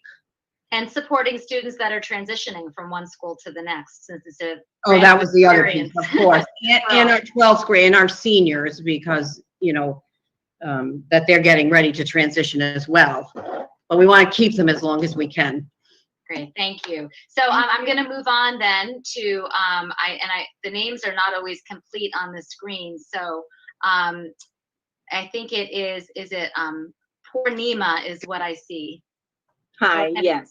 Go ahead and introduce yourself. Welcome. Hi. I have two boys. One goes to Cole Middle and one will be going to Hannaford. I had a couple of questions actually. sorry about my ignorance, but it said like life skills students will be going 5 days to school. I don't understand. So like a special needs kids or like life skills, like, you know, in 6th, 7th or 8th grade, they have like life skill classes. Is that those kind of kids, or I don't know. So that was my first question. And second one is, what about the people who opted for full distance learning, or like, you know, those didn't want to send their kids to school? Do we have any plans to accommodate those requests? Thank you for your 2 questions. Life skills, yes, is our students, you know, some of our students with special needs. And yes, we have a plan for our distance learning students. If they're in elementary school, they will either be in a dedicated distance learning classroom, or they will be part of in-person classroom. And that is the same sort of structure for the middle and secondary as well. Thank you for that. So I'm going to go on to Denise S. Hello, can you hear me? Yes, we can. Welcome. Hello, Madam Chair, school committee members, and Superintendent Meyer. This is Denise Sullivan. I'm the school nurse at Meadowbrook, and I just have a couple of things I'd like to say and a few questions. So I just wanted to say that the governor did give us until October 13th to stagger in. She said, and if we don't meet the criteria to her guidelines, then we cannot open school, and we need to contact her to see how we can get there. So one of the biggest problems I think we have is we won't have all the facts on the safety protocols until the kids are all in the building. With that said, we can argue the distance between 3 feet or 6 feet till the cows come home. CDC says 6 feet. The American Academy of Pediatrics says a minimum of 3 feet with masking if we cannot meet the 6 feet criteria. Looking at some of our rooms at my school at Meadowbrook, we have some rooms with 2 feet or less. 18 inches from where the teacher stands in front of his or her first row of students. 2 feet has not been approved by the experts as acceptable. Either way, 3 feet to 6 feet, masks will be a key to mitigating the virus. And if a teacher is in a room with 2 feet or less, we have lost that strategy. At lunchtime, no masks will be worn, and now teachers will be exposed eating lunch with students at less than 6 feet. Or what do we do if a student refuses to wear a mask? RIDE says we cannot penalize or withhold a student from school if they will not wear one. What do we do in that situation? My other concern is if we put 22 desks in a classroom and we can manage it at 2 to 3 feet, what happens when we have a fire? Students, little 5-year-olds will be climbing over desks. Teachers will be climbing over desks, trying to get them out the door. These desks are covering fire doors and outlets. So again, I said, the government said if we don't meet her criteria, then we cannot open at 100%. These are my concerns. Thank you. Thank you, Mrs. Sullivan. We appreciate that. Superintendent Wright, did you want to address any of that? I mean, I'm not sure there are concerns, and I know that these are all concerns that are going to be considered over these next few weeks. Again, it's the reason why we're proposing this staggered approach. And I know that Mrs. Meyer is not going to be able to answer every question that comes up this evening. So, but I do want everybody to know that your questions are duly noted, and especially Mrs. Sullivan and to all of the school nurses, so much gratitude for all of the work that you've done to help support the school district in opening. Your input is absolutely essential, and I'm so grateful for your active involvement. So your concerns duly noted, and these are all things that we're going to have to be looking at in the coming weeks. And I would just reiterate what you were saying, Ms. Mark. The school nurse teachers have been nothing but wonderful partners through all of this work, and have stayed committed all summer long to this. Mrs. Sullivan and Mrs. Simmons at Frenchtown are the Rhode Island Department of Health liaisons from our district. So they've done great work. Great, thank you. Thank you for that. So next we're going to go to Laura Santilli. Welcome. Hi, how are you? Good, thank you. And I apologize if I don't think this question has been answered, but the phased in moving towards full in-person learning for 100% of the elementary school population. I know everybody's planning October 13th as like a hopeful date, but do we do that knowing that 3 feet can't be met with 100% of the student population in school at the same time, when nothing in Corona would have changed probably in 4 weeks? And then my other question still remains for the ebb and flow of in-person learners deciding and opting out to distance learning, and the distance learners opting back into in-person learning. Is that still going to be an option? My fear is that we make a decision as a parent and it doesn't work for our kids and we need to do something different, and then we are SOL because there's physically not enough space to put our child. I don't know what to do. So thank you for that. So yeah, I'll just, again, the phasing into full is predicated upon our ability to do it safely and to meet guidelines. And so obviously it seems there are classrooms that would have to be evaluated and reevaluated and other space assessments made before any decisions could be made there. But with respect to the opting in and out of distance learning, I think there's a quick answer to that, Superintendent Meyer. There sure is. You would always have the opportunity to request that. The challenge comes when it's a dedicated classroom, but when students are, sprinkled is the word we've used, or dispersed, is a very easy in and out because that child is considered or part of the class list. Thank you. Okay. I'm going to go next to Denise Lopez. Welcome. Hello, can you hear me? You sure can. Hi. I tested the mic tonight and everything. Thank you, everyone. I'm glad to have you. That's what I was going to say. First try. But with that, and so much of this process being so confusing for all. I mean, even just getting into tonight, I got at least 10 texts asking, what's the dial-in number for this? So we as a community are like, there's so much information coming to everyone. And now we're going to be asking everyone for 3 weeks to follow 3 different plans. And the one question that keeps being asked over and over is, what does the distance learning plan look like? And no one can really tell us yet. So there are some things we can control, and that's a piece we should be able to control, but no one can give us a definitive answer. Like when my son is home on the off days, is the teacher teaching from the classroom distance learning? Is it going to be asynchronous? Are they going to have a full day? So I just don't, we keep going back about the 3 feet, 6 feet, but there's still some basic questions that we really need answers to, just to kind of help get greater clarity so that we can move forward. And it's just thank you. Yeah. Thank you for that. I appreciate it. And I think this might be a good opportunity, Superintendent Meyer, to mention when the school-based forums will be happening and just kind of orientations, because I think some of the school-specific information about how distance learning is going to work in those school communities will most likely be addressed in those forums. Absolutely, Madam Chair. Yes, tomorrow I anticipate having a letter out to the community that lays out the timeline for when the forums would be. Each individual school will be in touch with their parent and family community with regard to when their forums are. They've been taking videos, but Mrs. Lopez, a few meetings ago, we had a presentation on our distance learning plan. That's available on the website if you want to take a look at that. Thank you. Thank you for that. And any follow-up questions you can address to the principals and in the forum and outside of the forum as well.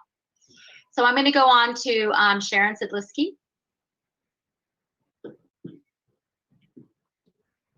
Hi, thank you very much. I just want to say a huge thank you to all of you. I know how hard you're working. I just have a very quick comment and suggestion.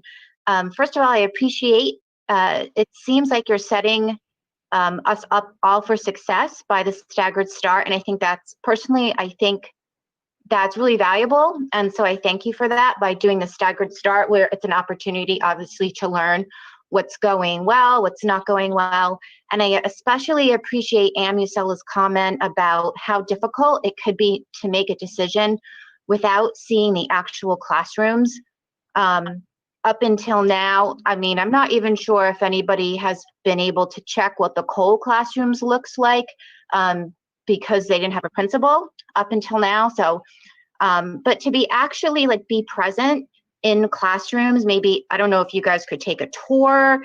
I mean, I know everybody wants a decision. I'm not saying don't make a decision, but I just thought Anne's comment was very important. But being like present, physically present in the classrooms, I think it allows you to make very well-informed decisions. That might be a good idea. You know, even possibly before and then once school starts, like during that 3-week period, if you can do, like, if you're allowed to do tours during the day to actually see what it's like. And I just want to say thank you to the teachers and the staff and the school nurse who spoke, because they are in the trenches every day, right? They have a very practical perspective that we all might not have because they are the experts of their physical space. And so I appreciate any letters or emails that they wrote. And I think they obviously play a really important part in all of this. So I don't know if you do that, you don't have to answer me, but that was just a suggestion. So thank you. Thank you. We do appreciate it. Thank you very much. I'm going to go to Melissa Fallow next. Welcome. Good evening. Can you hear me okay? We sure can. Thank you. Thank you, first of all, for all the work you've been doing, for taking your time to accept our comments. I just have a few quick points to make. I think that obviously everybody's working really hard to do everything they can to keep the staff and the students safe.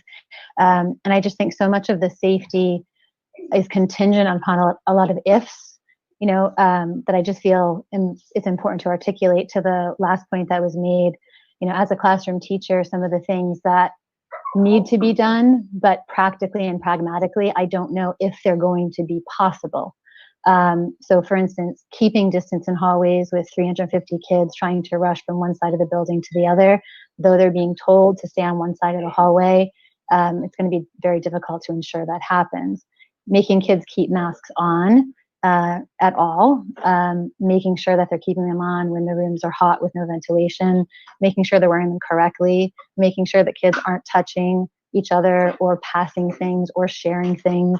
That is going to be not impossible, but exceptionally difficult as a classroom teacher to try and ensure that any of that is happening faithfully. I will do my best, but I think it is imperative for me to articulate that I'm not sure how I can do that and effectively deliver instruction.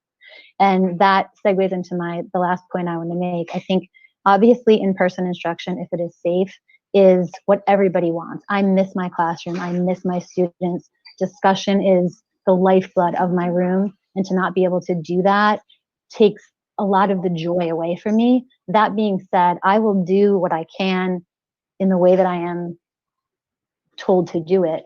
But I do feel like distance learning is often seen as being not as effective when it comes to instruction. And I think by and large, that is true. But that is assuming that the circumstances with in-person instruction are normal, ordinary circumstances. And I'm just not certain that in-person instruction, as it's going to look this year, is going to be more effective necessarily than distance learning instruction. And I understand there are 3,000 other factors you have to consider, social, emotional health, etc. But I just felt necessary to articulate that as a point of consideration. Thank you. We very much appreciate it. Thank you. I'll go to Elisa Hoover next. Hi, can you hear me? We sure can. Welcome. Hi, good evening, everyone. This is Elisa Hoover. I want to thank you all, as I have in the past, for all the hard work you're doing. I appreciate it so much. To be brief, my question is really regarding elementary, since that's where my daughter attends, but really, I guess it's applicable universally.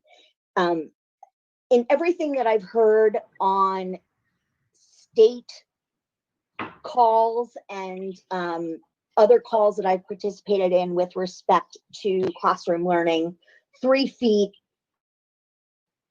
is an acceptable standard.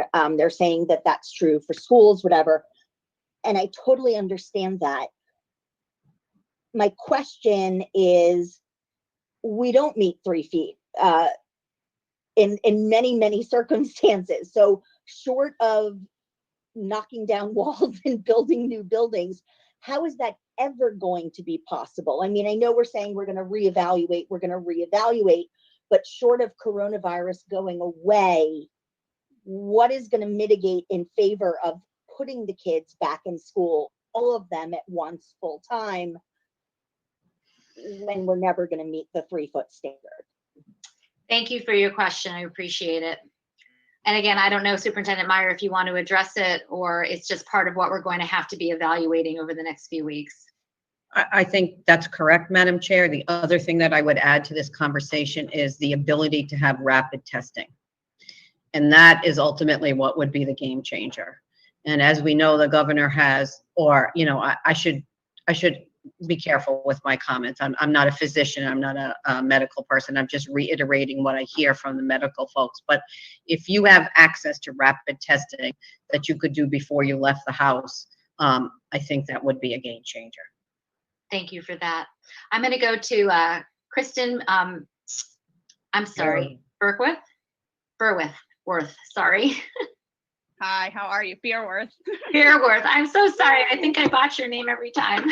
Yeah, Welcome. Just ask the committee, one concern as a parent, irregardless of whether schooling will be provided through distance learning or physically in a school building, is how can parents be assured that the school district would be adhering to their legal obligations for providing students with 330 minutes of actual instruction time per day.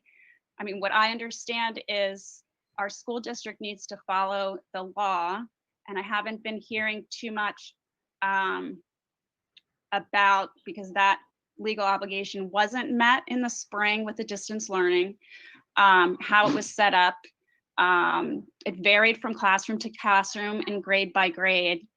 And I really would feel much more confident in our school district as a whole if more assurances could be provided to me and parents that our children will be receiving 330 minutes of instructional time every day, whether or not it's through distance learning or physically in the school building.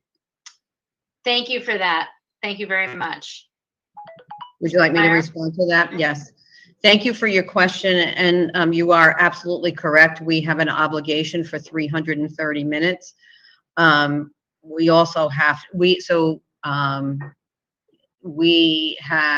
anticipate, or we are planning for a child, depending on their grade level, to follow their daily schedule, whether they are at home or in person.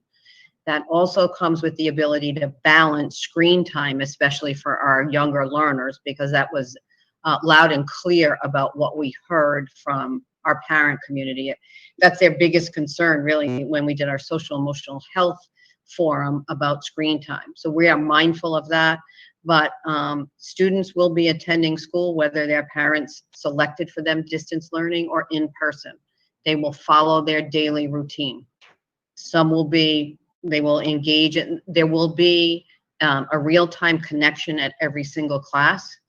And, but, you know, they won't necessarily always be on the screen. They might be have an assignment in that moment that they are working at the elementary level in their EL language arts curriculum, or some pieces of that, which may be hard copy types of materials.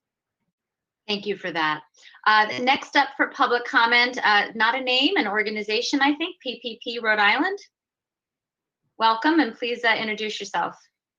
Oh, hi, I'm sorry. This is Marissa Pollard. I must be logged in under a different name at the moment. You are, but it's nice to have you with us. Welcome. Thank you. My question is regarding the distance learning option for the elementary school. Will we know if our student is being assigned to a full distance learning class where there won't be the option possibly to opt in at some point, or if they're just being sprinkled throughout other classes? Because that would influence our decision. Yeah. That's a good question. That's a great question. Yes, we anticipate the elementary principals have been hard at work, and I've been pushing them hard. trying to respond to every change in every email and are continuing to refine their classroom list. The answer to your question is yes, you will know that. Thank you. I'll go on now next to Donna McPhee. Welcome back.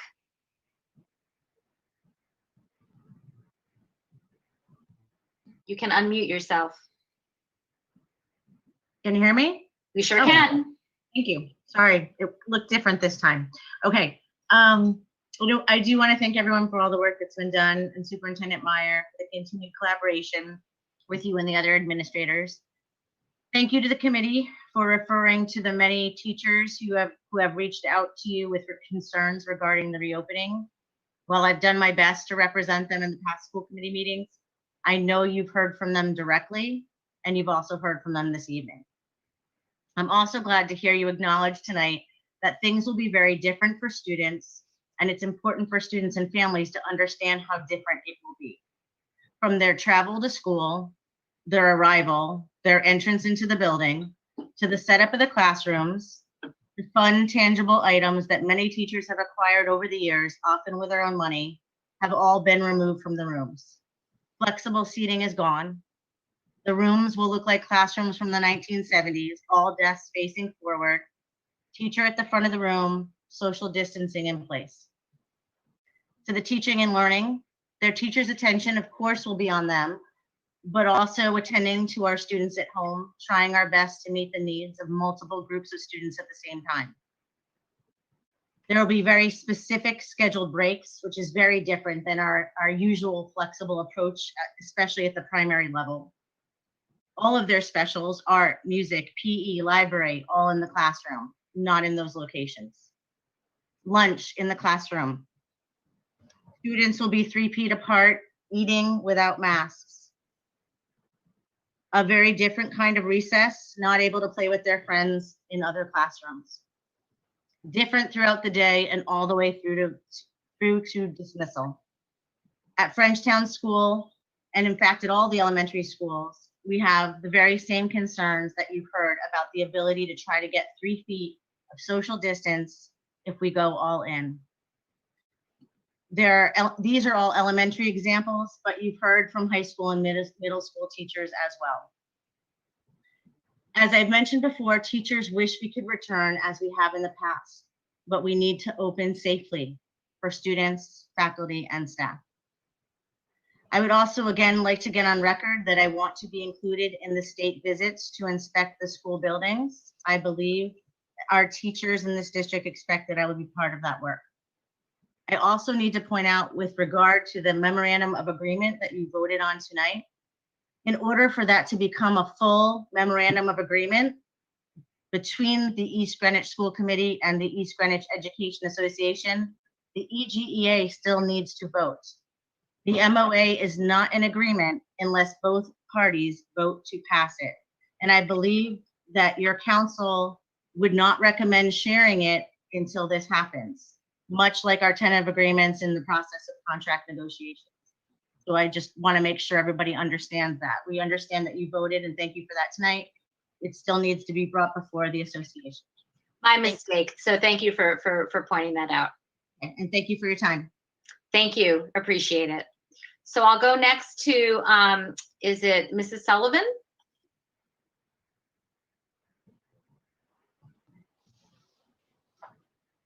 Hi, can you hear me? Sure can. Welcome. Thank you so much.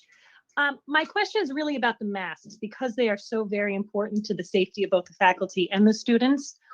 What is the plan if there were a student who refused to wear a mask? Thank you for the question. The student doesn't have a choice to refuse to wear the mask. That is an expectation. That is the requirement from the governor's office and from the Rhode Island Department of Health. As such, we are required to follow that expectation. So in the event that there was a student, there would be an engagement with that student on the part of the administrator and a conversation with the family. But, you know, the message is clear. It's not a choice. Thank you. I'm going to go on now to, is it Francine? Is it Tuzard? Yes, Francine Dujart. Thank you. Welcome.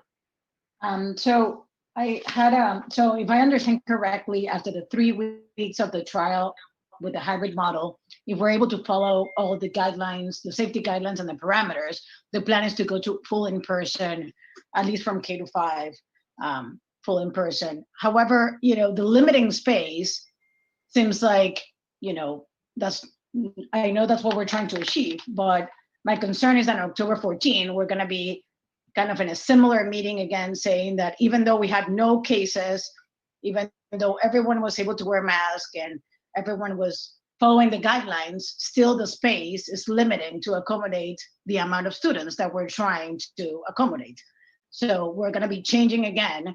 So I'm just trying to anticipate what's going to happen as a working parent in October 14. We're going to be in this same situation saying, well, you know, we are unable to open for everyone. So at that time, what is going to be the plan? To continue the hybrid model for the rest of the year, or to go back to the survey where it was already selective, you know, 80% in person, 20% distant learning, or if people change their mind at that time, because with less students that obviously selected to go in person, some of those guidelines of the 3-6 feet might be able to accommodate with the full in person.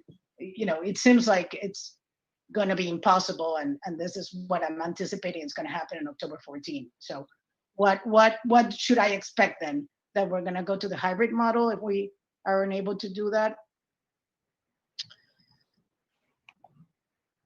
I appreciate your comment. I think, you know, I mean, certainly it is a possible outcome that 3 weeks into this, we may decide we are not in a position to move to full in person, but I think that there is a lot of assessment that needs to happen. And to your point, seeing ultimately how many families are doing distance learning when we open school on September 14th will impact what we're seeing in the classroom. So you raise a very good question.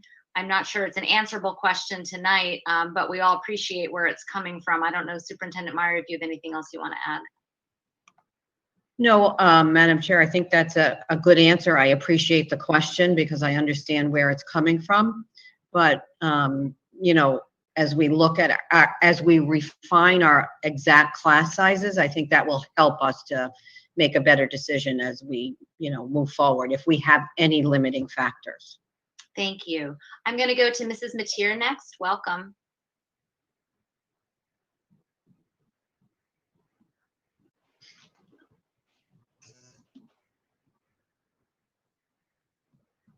You need to unmute yourself. Right. Can you hear me now? We sure can. Welcome. Okay, sorry, it was a little different setup. I'm not going to spend a lot of time thanking everyone. I did that today in a letter. I am going to post the letter that I sent to the school committee on the East Greenwich Parents for Excellence.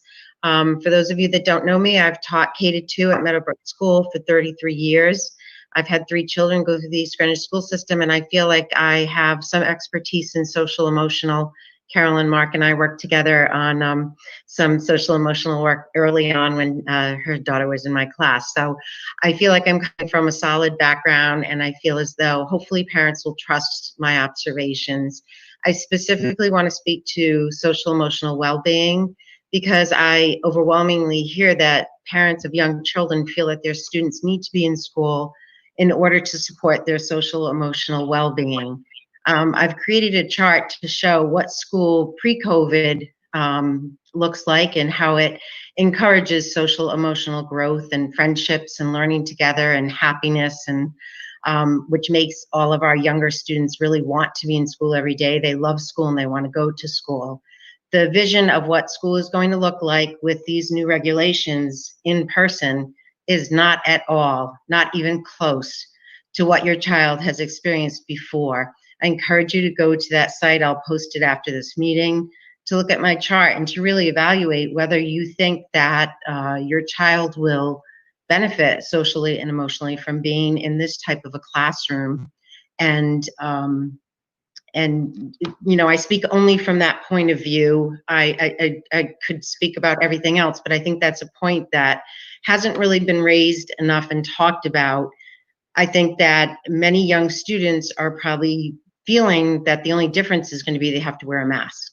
And it's going to be extremely different than that. So taking that into consideration as much as the safety and health and well-being. And just briefly, although I hadn't planned to speak about this, when Mrs.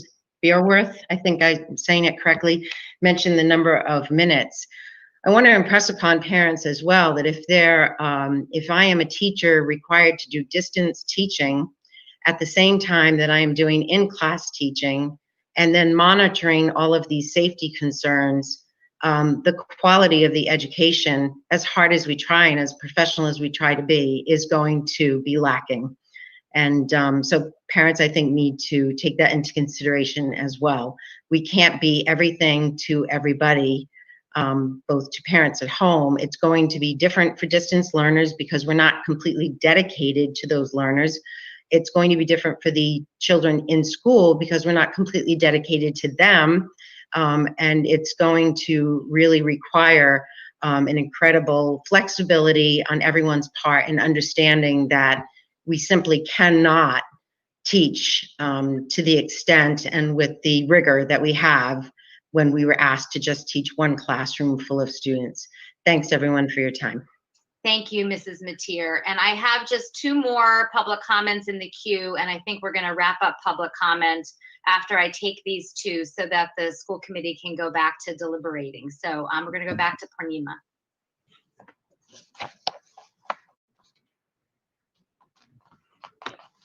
You need to unmute. There you go. I'm sorry. I think I accidentally pressed the raise hand one more time. Okay. I'm already Oh, done. okay. No worries. No worries at all.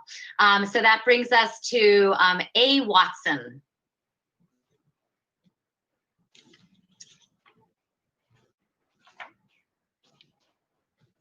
You just need to unmute. There you go.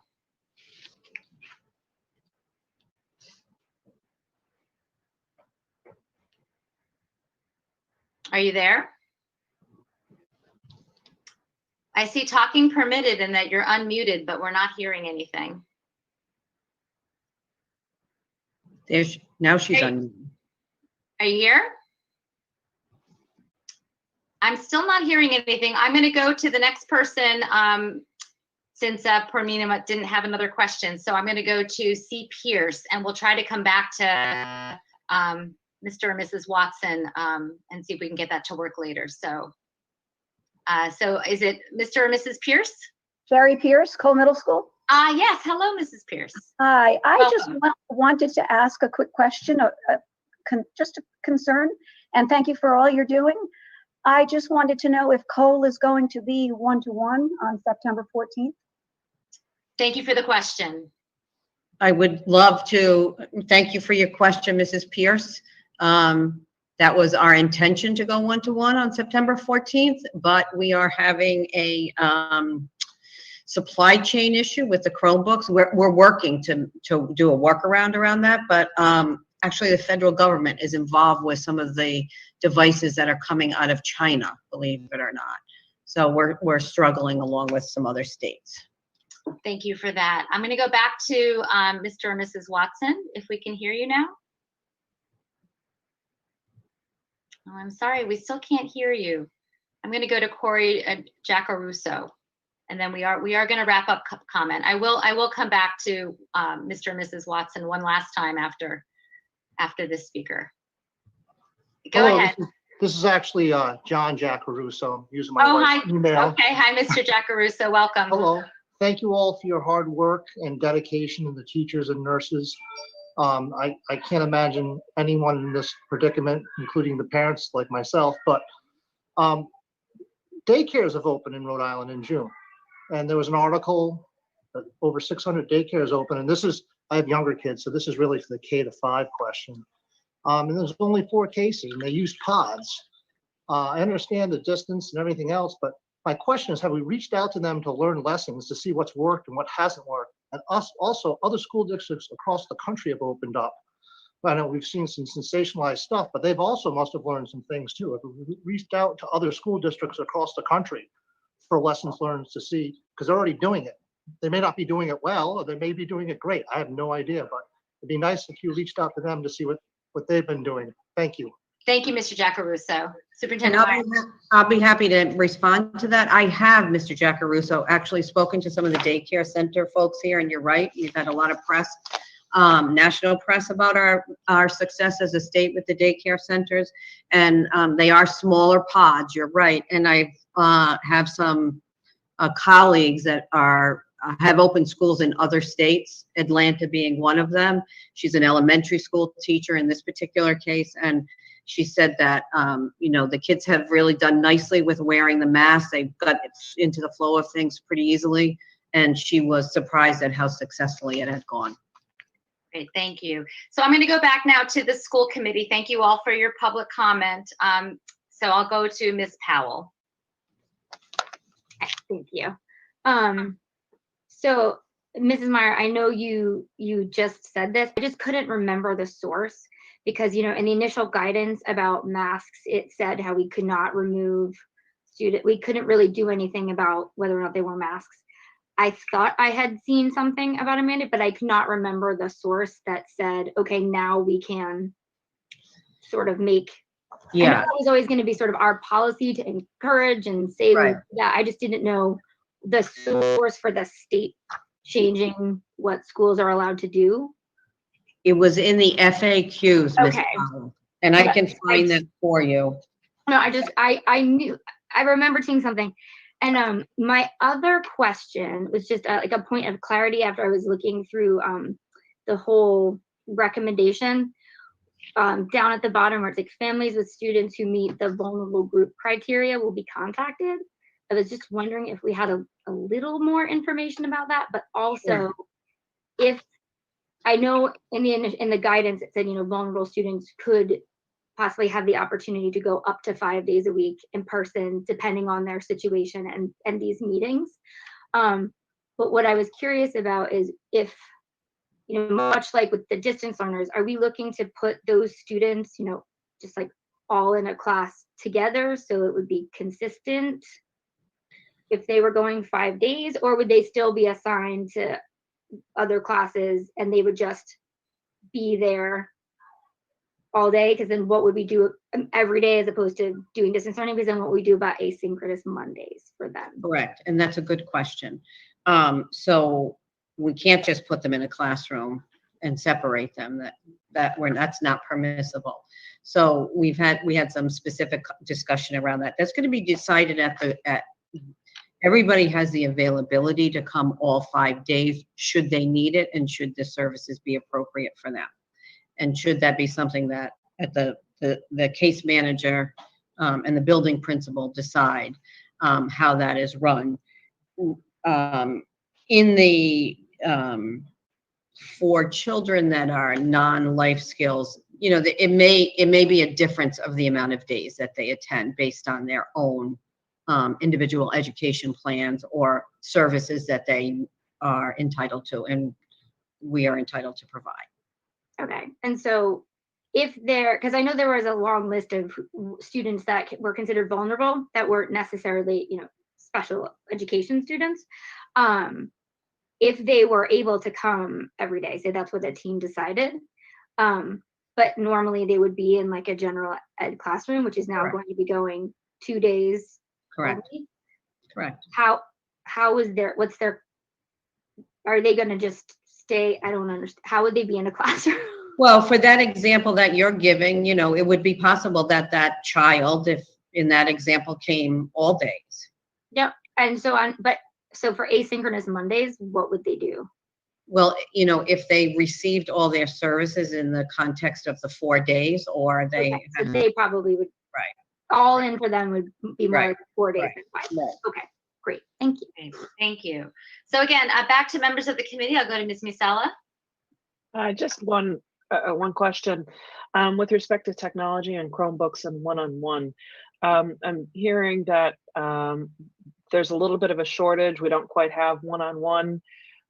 Will there be can students use their own? And do you anticipate going through that exercise? Who really needs one first? Yes, we anticipate starting that perhaps tomorrow. At all levels or just K at all through? At all levels. At all levels. Thank you. Thank you. So again, back to members of the committee, and if anybody is so inclined, I would also entertain a motion with respect to Superintendent Meyer's proposal for the staggered start over the first few weeks of school. Mr. Plain. I'd like to make a motion to approve Superintendent Meyer's recommendation for a staggered reopening with the following revisions. Striking the quote at the top of the recommendation under East Greenwich Public Schools opening schools recommendation, striking that quote, starting with however and ending with enrollment. At the bottom, striking the shaded or the highlighted sentence with the 3 asterisks on meeting patterns and replacing it with 2 statements. Contingent upon its ability to meet or continue to meet applicable health and safety directives. After October 2nd, the district shall begin to implement plans for full in-person learning by October 14th. The next statement, prior to, throughout, and following the staggered reopening of our schools, the district shall adhere to its non-delegable duty to continuously evaluate its ability to meet applicable health and safety guidelines and directives. Is there a second? Second. Seconded by Dr. McEwen. Discussion. Dr. Quinn. Just to circle back to a point Ms. Bucella made, it's not entirely clear to me. Are we implicitly saying that at the end of 3 weeks, we're approving the transition to the next phase to full, in person? Or are we simply voting on approving the plan for the 3 weeks? Mr. Plain, you made the motion. Do you want to clarify? Sure, I think we're expressly stating that after October 2nd, so long as we can continue to meet applicable health and safety directives, that we're going to move towards full in-person learning by October 14th. So with no further input from the committee, if the guidelines are being met, it's going to be automatic. Is that the? If we didn't come back to evaluate that, and if the district administration, upon reviewing all the available information and assessing what happened during the staggered approach, felt like we could move towards distance learning safely and appropriately, yes. Okay, so like Ms. Bucella, I have a problem with that. I don't feel like we should be saying we should be abdicating our responsibility and saying, yeah, okay, everything's going to go fine, because we don't know if it is. And no disrespect at all meant to Ms. Meyer or the team that's putting the plan together. We just don't know, okay? And I'm hesitant to write a blank check on this. Thank you, Dr. Quinn. I'm going to go to Mr. Johnzek. Yeah, I think there may be some confusion here. I'm pretty sure the proposal that Mr. Plain put forward said we would continue to review and evaluate. So that's the continuing to review and evaluate. So at every single meeting, I assume we get an update that says, here's how it's going, here's what's going on. And at any point, we could adjust that recommendation, but we're committing to a goal to open full, assuming everything goes well. But I don't think there's any point in which it says we can't review it or can't make a change. In fact, I called it a non-delegable duty to continuously evaluate. Yeah, he added it. So I think that covered that. We're going to continually review. I think the only difference in this and what was originally proposed is essentially we are going to make sure we review it, but we have a set end goal as opposed to leaving it open-ended. Okay, thank you. Yeah, no, Thank you, Dr. Quinn. Thank you. Ms. Thank Bucella? you. I think there is a distinction. I understand about wanting to know where we're going to go and wanting to give some expectation. But if this language doesn't work, I don't know why the other is preferable, because, and this is really to Dr. McEwen's point and some of the other commenters, what's going to change apart from rapid testing? what's going to change if we've got a bunch of classrooms where students and teachers are less than 3 feet apart? Do health, safety, and social distancing guidelines include fire code? Are we confident that we're meeting fire code? Just for that reason alone, I would not support the motion. I think the plan is fine as is, because we are reopening is September 14th. We had our plan to reopen and in a hybrid limited partial model, and that is in fact what we're doing. We are reopening. Does reopening mean, so just for that reason, maybe it's sort of semantics, but it's not, because I think that really the intent of that language is to signal that we plan to open in full, and I don't think that we can. I'm not comfortable saying that right now.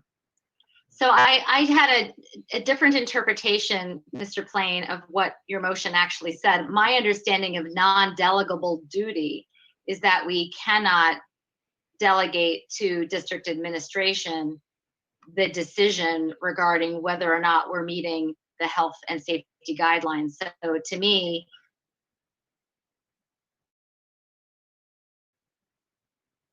it requires to whether or not we would meet those conditions to be able to open. So I had a different interpretation of your own words. So was that so presumably that's not what you meant, or? That isn't, but I'm fine with that. Oh, okay. Because I think if you are fine with that, interpretation of that language is quite clear. That we would not be delegating that to district administration. We as a committee would be making that determination. Well, then the language should say that, right? Okay, the language, sure, that's fine. I mean, we can take out non-delegable. It's still our duty. It's a district duty. We're the governing body. Exactly. This is my point. And well, this is my but point. we just heard conflicting. Conflicting. I'm ready to vote. Mr. Plain has just contradicted himself with respect to the intent. I don't know about so that. We can't rely on and intent. I'm sorry. I think folks are comfortable. I hear some comfort with the language. I'm ready to vote. I am comfortable with the clarification that I just received, that non-delegable duty means that it'll be up to the school committee to determine whether or not we meet the health and safety guidelines to be able to move to full in-person learning. And I've heard from Mr. Plain that he's fine with that. And so that is how I'm understanding that language. I'm going to go to Ms. Powell. What I meant was we'll make it as a district, not someone that's not the district. But in the we as the district includes the school committee. Yes. Yes. As the governing body of the That schools, is as the governing body of the school district. That is the clarification that I was looking for. Ms. Powell?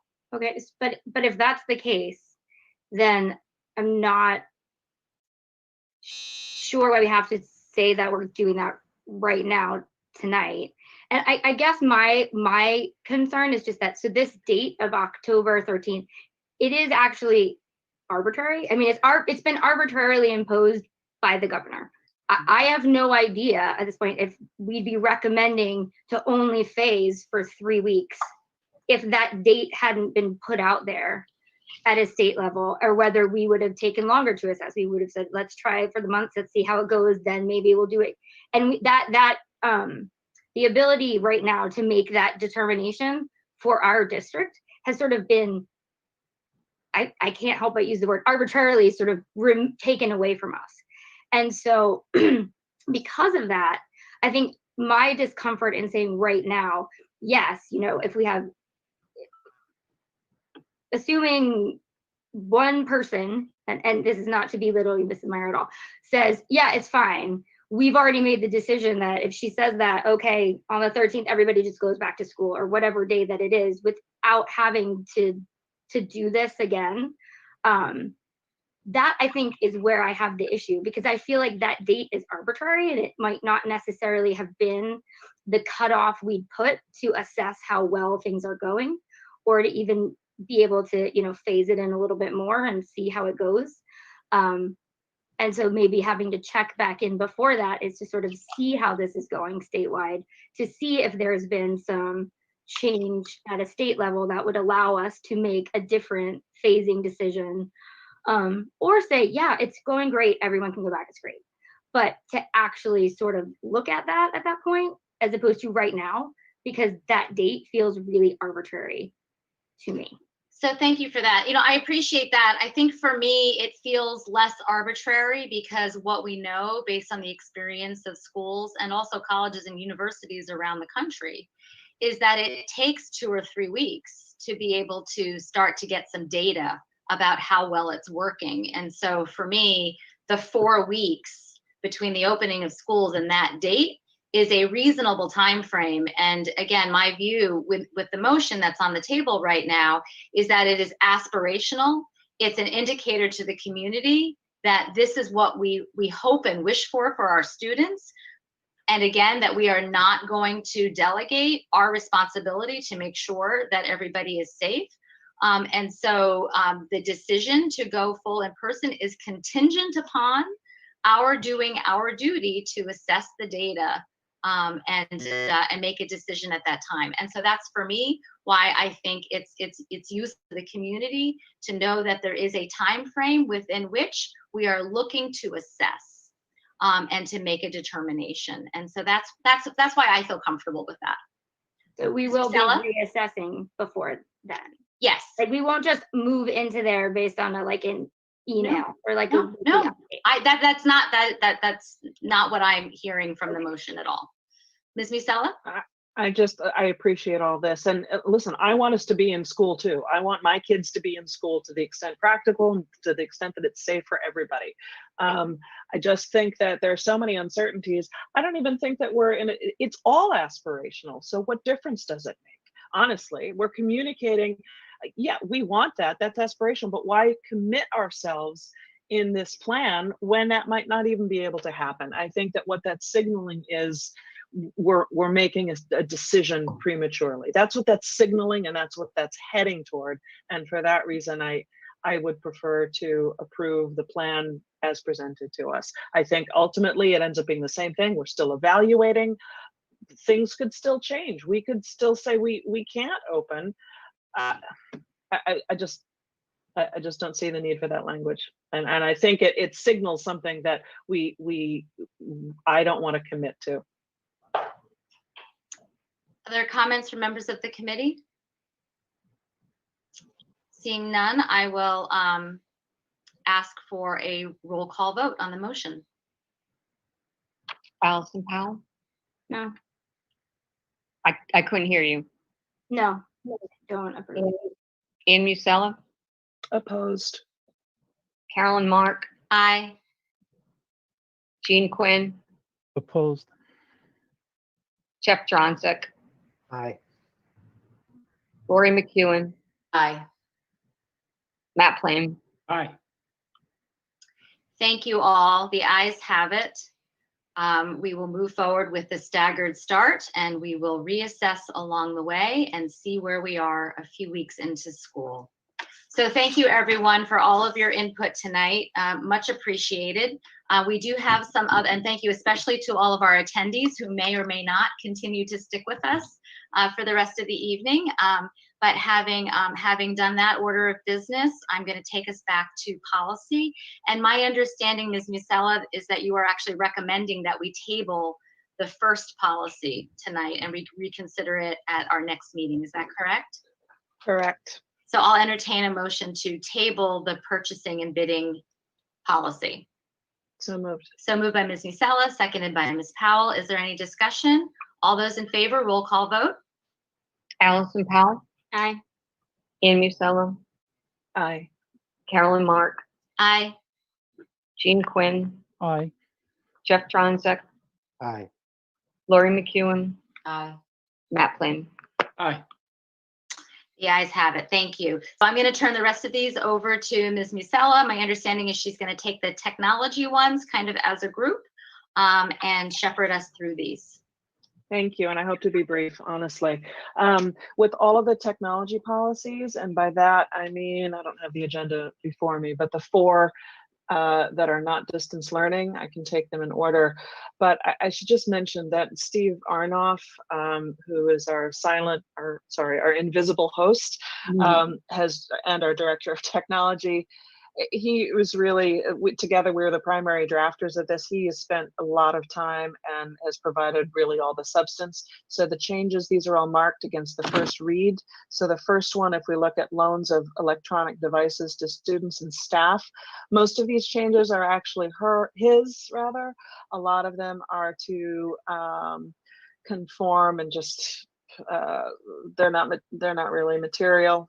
Users instead of students and staff, just really clean up. So the first one is loans of electronic devices to students and staff. I would also add that all 4 of these policies contemplate an operational aspect that there's contemplated obviously in a lending device, but expanding whatever that form is where students agree to take care of the device, but expanding that into some sort of a packet. We talked about this at policy committee and with Dr. Arnoff, and it's referenced in some of the other policies that will also be expanded to provide just some guidelines, and we'll get to that in another policy. But for this is just the district learning, the loans of devices. It's a new policy, we don't have one.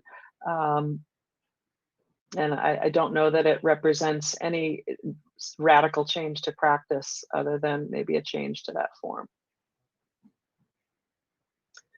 So I would recommend that this policy be approved if it's acceptable. If you'd like to make a motion to approve it, we can just get the motion on the floor and see if there's any discussion. I move that we approve policy 10,000.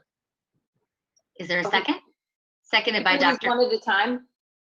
I thought we were taking the electronic ones in bulk. Well, we certainly could. Oh, that's fine. If you prefer, I think that we can do it one at a time because I think that there are enough cross references. And this one is sort of a standalone, except for the form. But when we get to social media and safety and responsible and acceptable use, I think it might make more sense to take all 3 of those together just to make sure that they're consistent. Okay, I think the suggestion is just made in the spirit of how long it takes to do roll call votes. So however you think it's most appropriate to group them. Sure. But I think we do have a motion on the floor now to approve policy 10,000. So is there any discussion on that one? I'll second it. I think it was seconded by Dr. Quinn. Okay. I believe so. Any discussion? Roll call vote, please. Allison Powell. Aye. Ian Musella. Aye. Carolyn Mark. Aye. Jean Quinn. Aye. Jeff Dronzek. Aye. Lori McEwen. Aye. Matt Plain. Aye. The ayes have it. Next. Thank you. I think the next one, we can take the next 3. We've got 10.110, which is responsible and acceptable use. We've got, sorry, I'm just pulling them up in front of me so that I can see them. We have internet safety and we have social media all together.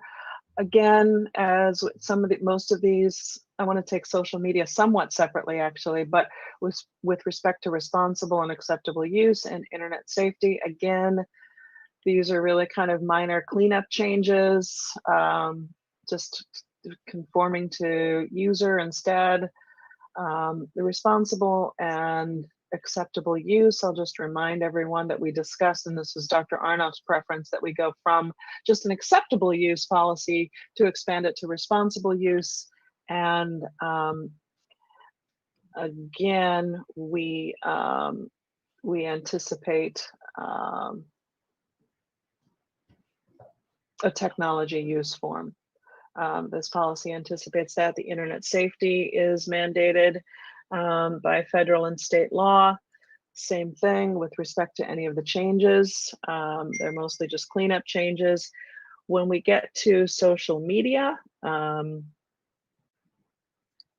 just wanted to point out a couple of things. This was also discussed at policy when we get down to student guidelines.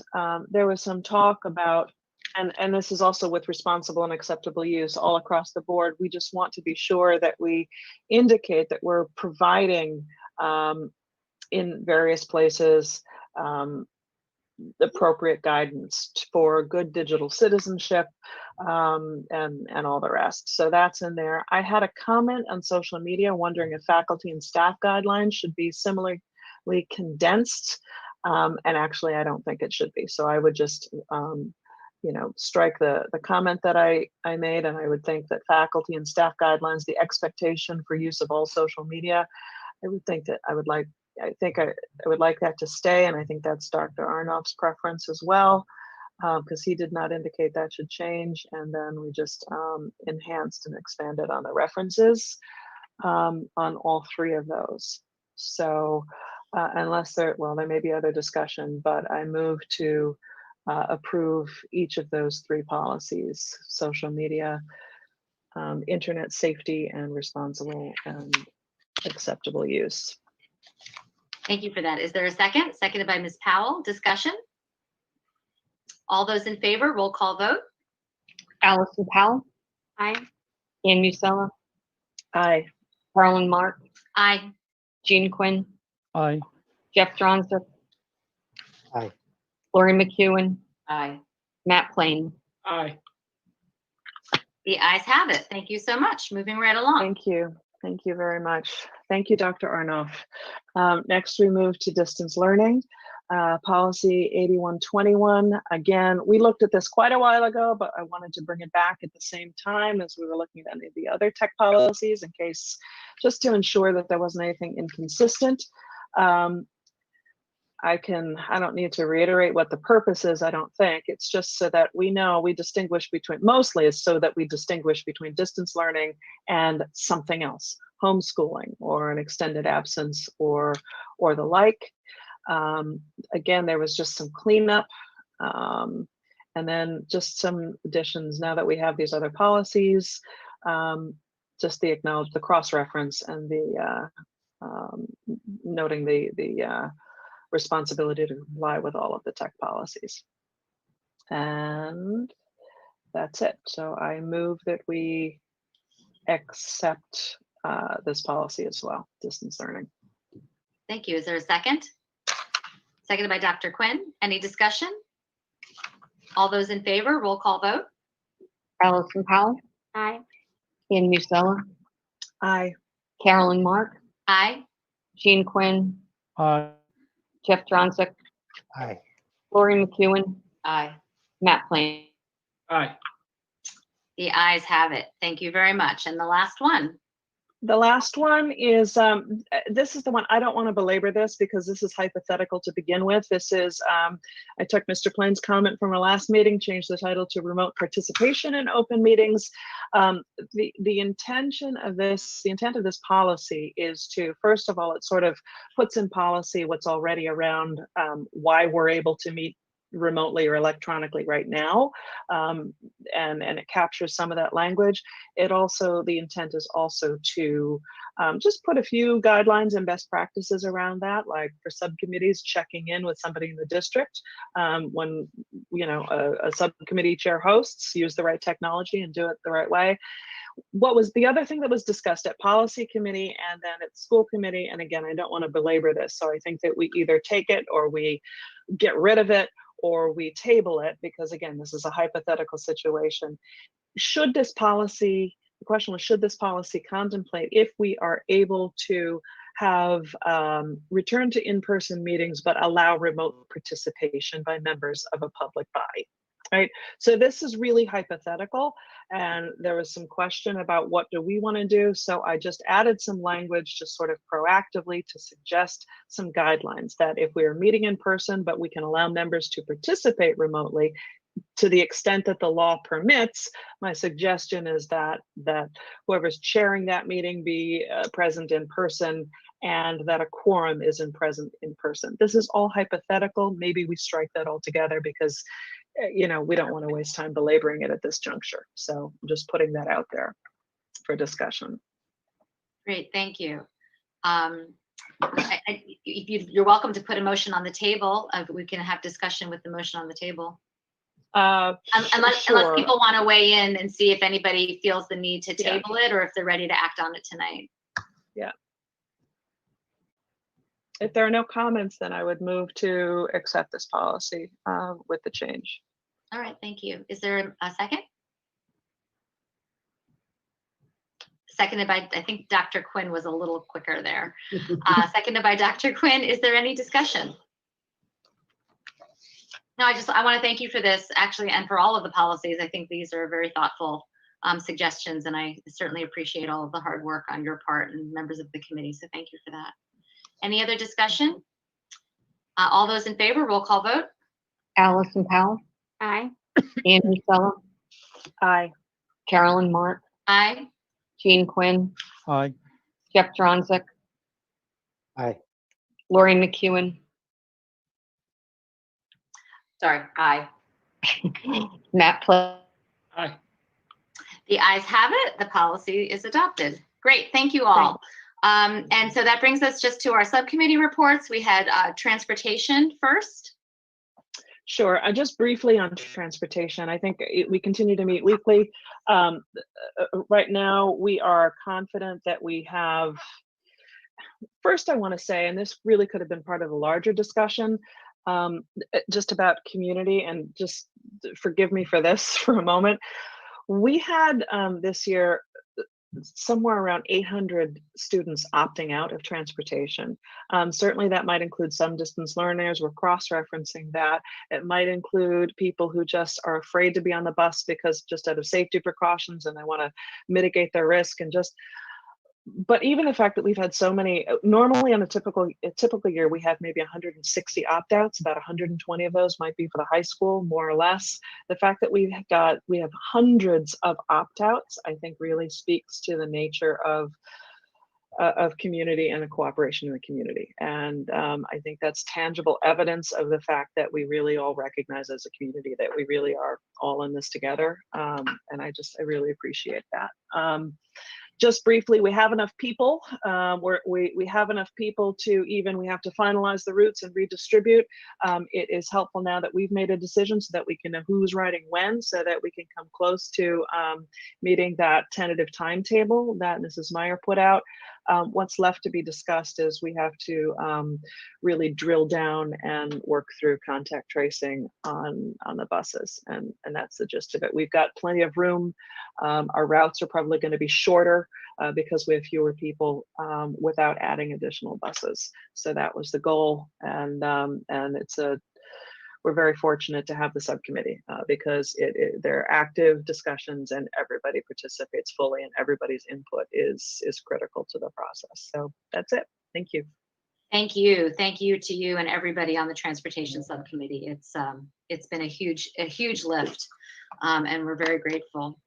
So that brings us to finance. Finance has not actually met, but the finance subcommittee chair has an announcement to make. So Mr. Johnson? That makes it sound much more interesting than it really is. Wake everybody up. That I'm not going to be running the finance committee in 2 months. That I think people know. The finance committee needs additional members. There's a bunch of openings. So anybody who's interested should send a resume and a letter of interest to Mrs. Meyer. And then as I can set a date for September 14th so that by the September 15th meeting, we can at least vote on some.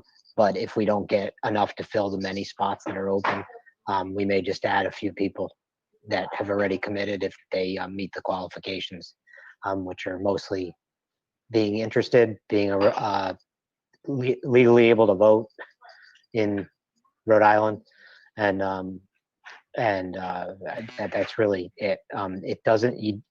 People do not absolutely have to have a finance background.